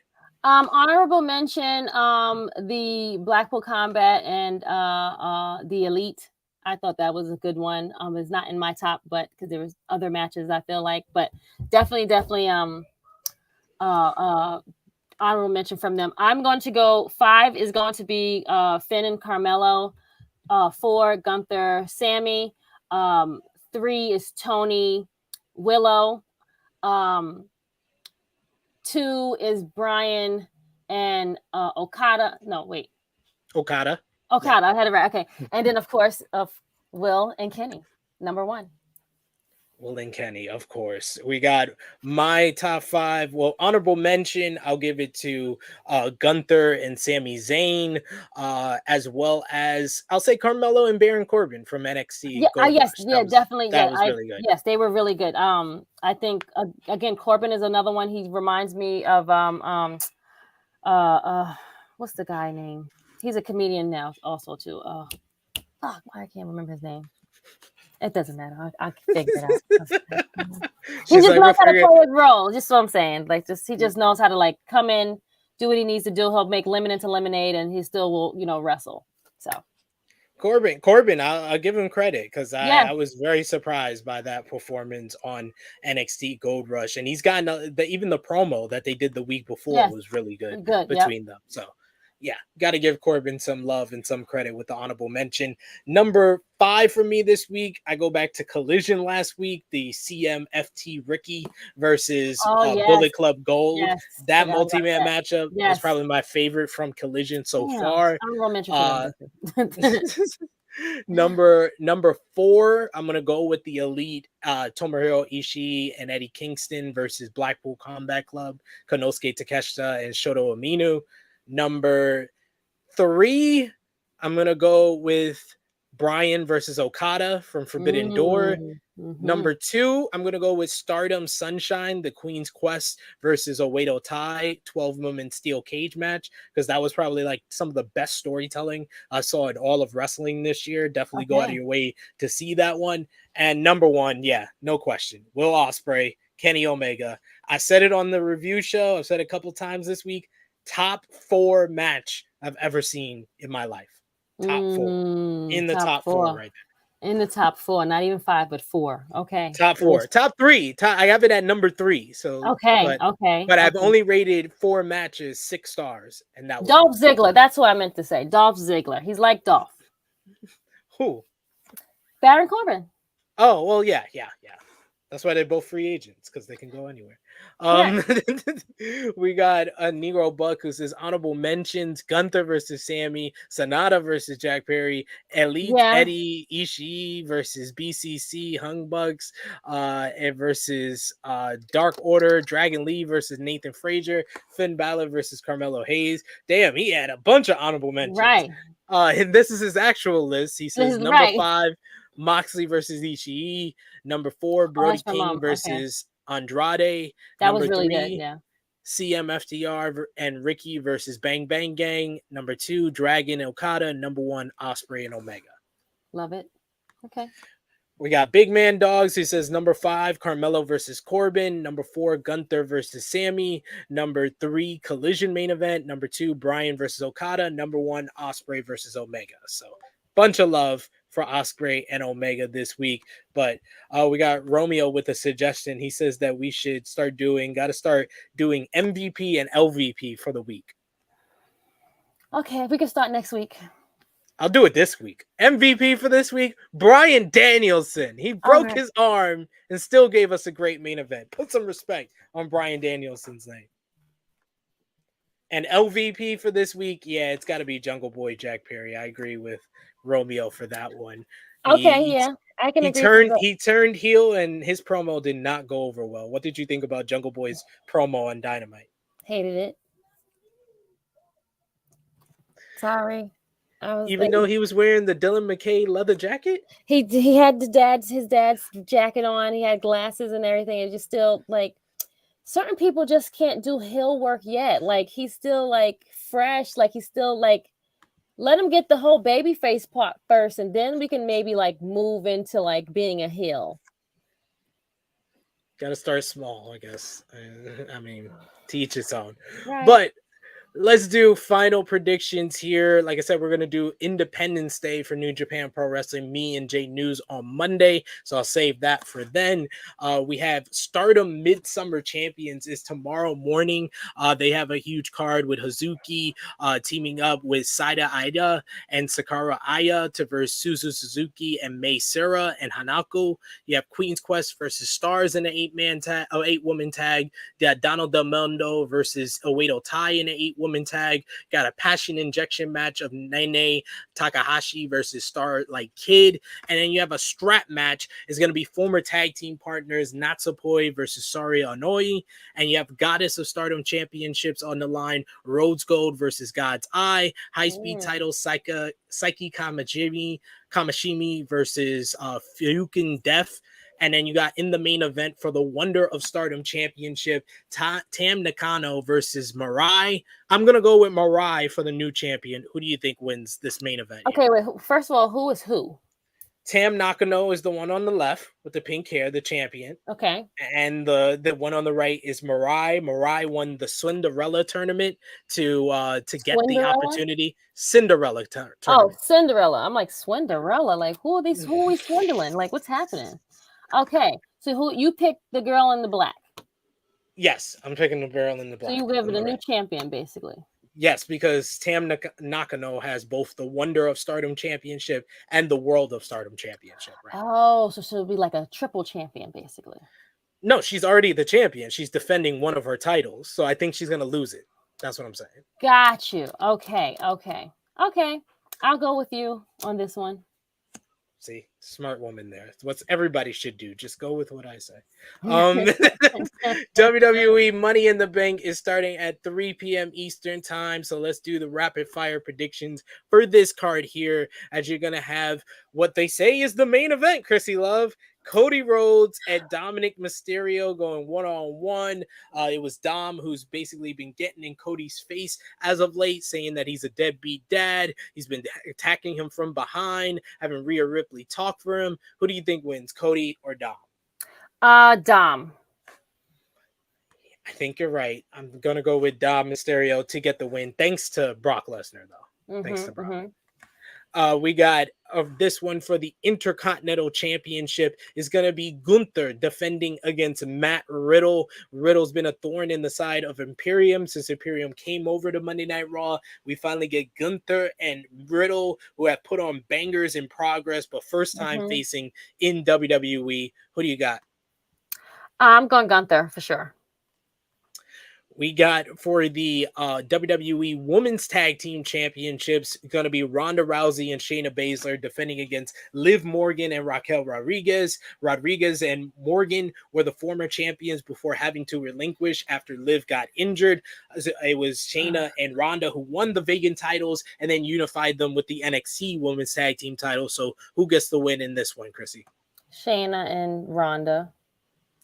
We're going with with same champions, still champions on the last two matches with Gunther, and then I agree, Ronda and Shayna gonna retain in that one. And we got damn Romeo for those damn questions, ridiculous. Oh my god, those were so annoying. Oh my god, so annoying. And we're gonna have to have a meeting about this, friend, because I'm thinking I'm finished, and it just kept going on and on. Who touches the ladder first? Who jumps off the ladder first? Like, this is ridiculous. This is ridiculous. Okay, sorry. I just had to say Damn that. you, Romeo. Damn you. Yes. Jesus Christ. I hope you're still on here. I hope so too. So we didn't do that for vain. Right. We got Seth Rollins defending the World Heavyweight Championship against Finn Balor. This one has been boiling for what Finn says for the past 7 years. Who's going to walk out with the World Heavyweight Championship here? I would love for Finn to win. I think he would be great, but I feel like it's going to be Seth. That is fair. It's still early in the run for Seth being champion, so I'm mad that Finn has to take yet another L. I think Seth gets the win as well, but I would not be surprised if Seth gets cashed in on. Just saying. Oh, okay. Already? You think we're getting a cash in already? Wow. All right. Okay. But for that to happen, you got to talk about the men's Money in the Bank ladder match. Shinsuke Nakamura versus Ricochet versus LA Knight versus Butch versus Santos Escobar versus Damian Priest versus Logan Paul. There's been a lot of debate from various outlets about Logan Paul having a big push this past week, with people thinking that the visibility he will give to the Money in the Bank contract is worth putting the briefcase on him. LA Knight has had a lot of supporters backstage due to his popularity, and Damian Priest is viewed as another possible favorite in this matchup. But anyone can win. Krssi Luv, who do you got? I'm going LA Knight. I really, after the reaction on SmackDown yesterday, I think I got to change my pick. I was going with Damian Priest, but LA Knight, this moment, I think that they can't let it slip through their fingers. They don't have to think about the years-long reign of Roman Reigns with this one. It's just a decision to get the biggest reaction possible from these fans. Yep. So I'm going to go with LA Knight now for my final prediction. Absolutely. I agree. Women's Money in the Bank ladder match. It's Zelina Vega versus Zoe Stark versus Becky Lynch versus Io Sky versus Bayley versus Trish Stratus. This one is kind of up in the air. Becky's been at the center of this with her former rivalry with Damage Control and current rivalry with Trish and Zoe. Zelina Vega is viewed as more of a dark horse, but Io Sky is the one that is favored in the betting odds. Who you got here, Krssi? See, I feel like it's going to be not. I feel like Io is the more right one to go with, but I feel like it's going to be like a fuck you, and just going to go with like Zoe. So I'm going to go Zoe. I'm going to go with Io Sky. I feel more confident in my Io Sky pick than I do LA Knight, because I know WWE is known for people getting over on their own and then them punishing them for it. So we'll see. We'll see. All right. I think Io is the one that makes the most sense out of the people in the women's matchup. It is. I agree. But I feel like it's going to be one of those things where Zoe might want to like say thank you to. It's something with Trish. I feel like Trish's hands are somewhere in this some kind of way. I don't know why. Because I'm like, I don't even know why she's even in this match. But whatever. So that's why I'm going more Zoe. But we got Misfit who disagrees, saying Zoe just got called up. She ain't winning. It'll be a perfect way to put her over, as she just got called up. And we got Big Man Dogs who says Bayley could cost Io the briefcase. That is a possibility as well. That is a possibility. And we got who holds the briefcase longer, the men's winner or the women's winner. To switch things up, please let it be the women's winner. Yeah, let it be the women's winner, please. Don't let them do it that night. But we don't have any women's matches anyway, so Yeah, they don't have. They can can't at least cash it. hold it for 48 hours. That's all. And don't tell us when they're going to cash it in either. Stupid. We got Mr. who says Zoe and Trish are only in the matchup to stop Becky from winning. That's a good point. That is a good point. Okay, that makes sense. All right, I like it. And then finally, we got the Bloodline Civil War. It's going to be Roman Reigns and Solo Sikoa versus the Usos. Of course, it was at Night of Champions. Jimmy Uso betrayed his cousin, super kicking him, costing him and Solo their matchup against Kevin Owens and Sami Zayn for the undisputed WWE Tag Team Championships. Then Jey Uso was caught in the middle until he decided to side with his brother over his cousin, super kicking him in the face, putting the battle line down, as now we have the Civil War here. Who is going to walk out with the victory in London today? Krssi Luv. I got Roman and Solo. I'm gonna go with the Usos. I'm going with Jey Uso to pin Roman Reigns in London today. I'm here. I'm not mad at either one, to be honest, but I'm gonna keep it with the Tribal Chief like I have been doing. So yeah, that's fine. You never want to bet against your Tribal Chief, huh? Nope. Does he dock you your pay if nope. you voted? I'm not winning this whole competition anyway, so it's fine. I'm loving where I'm at mid-card. Last year I was like at the low bottom. This year I'm like really in mid-center. I've been doing very well on my last predictions and everything. You did. It's fine. So I'm good. I've been proud of you. I've been proud of you. Thank you. You've been doing your thing. Yep. And everyone did not pick Will. I picked Will Ospreay. See? You picked Will Ospreay for other reasons, though. Don't get it twisted. It's not because you thought he was the better wrestler. That's okay. See, that's to be debated, but whatever. That's to be debated. How, Sway? How? What we talking about? But yes, we got a couple of predictions to read out here in the live chat before we wrap things up. We got Steven Chambers who says Usos win, Solo gets pinned.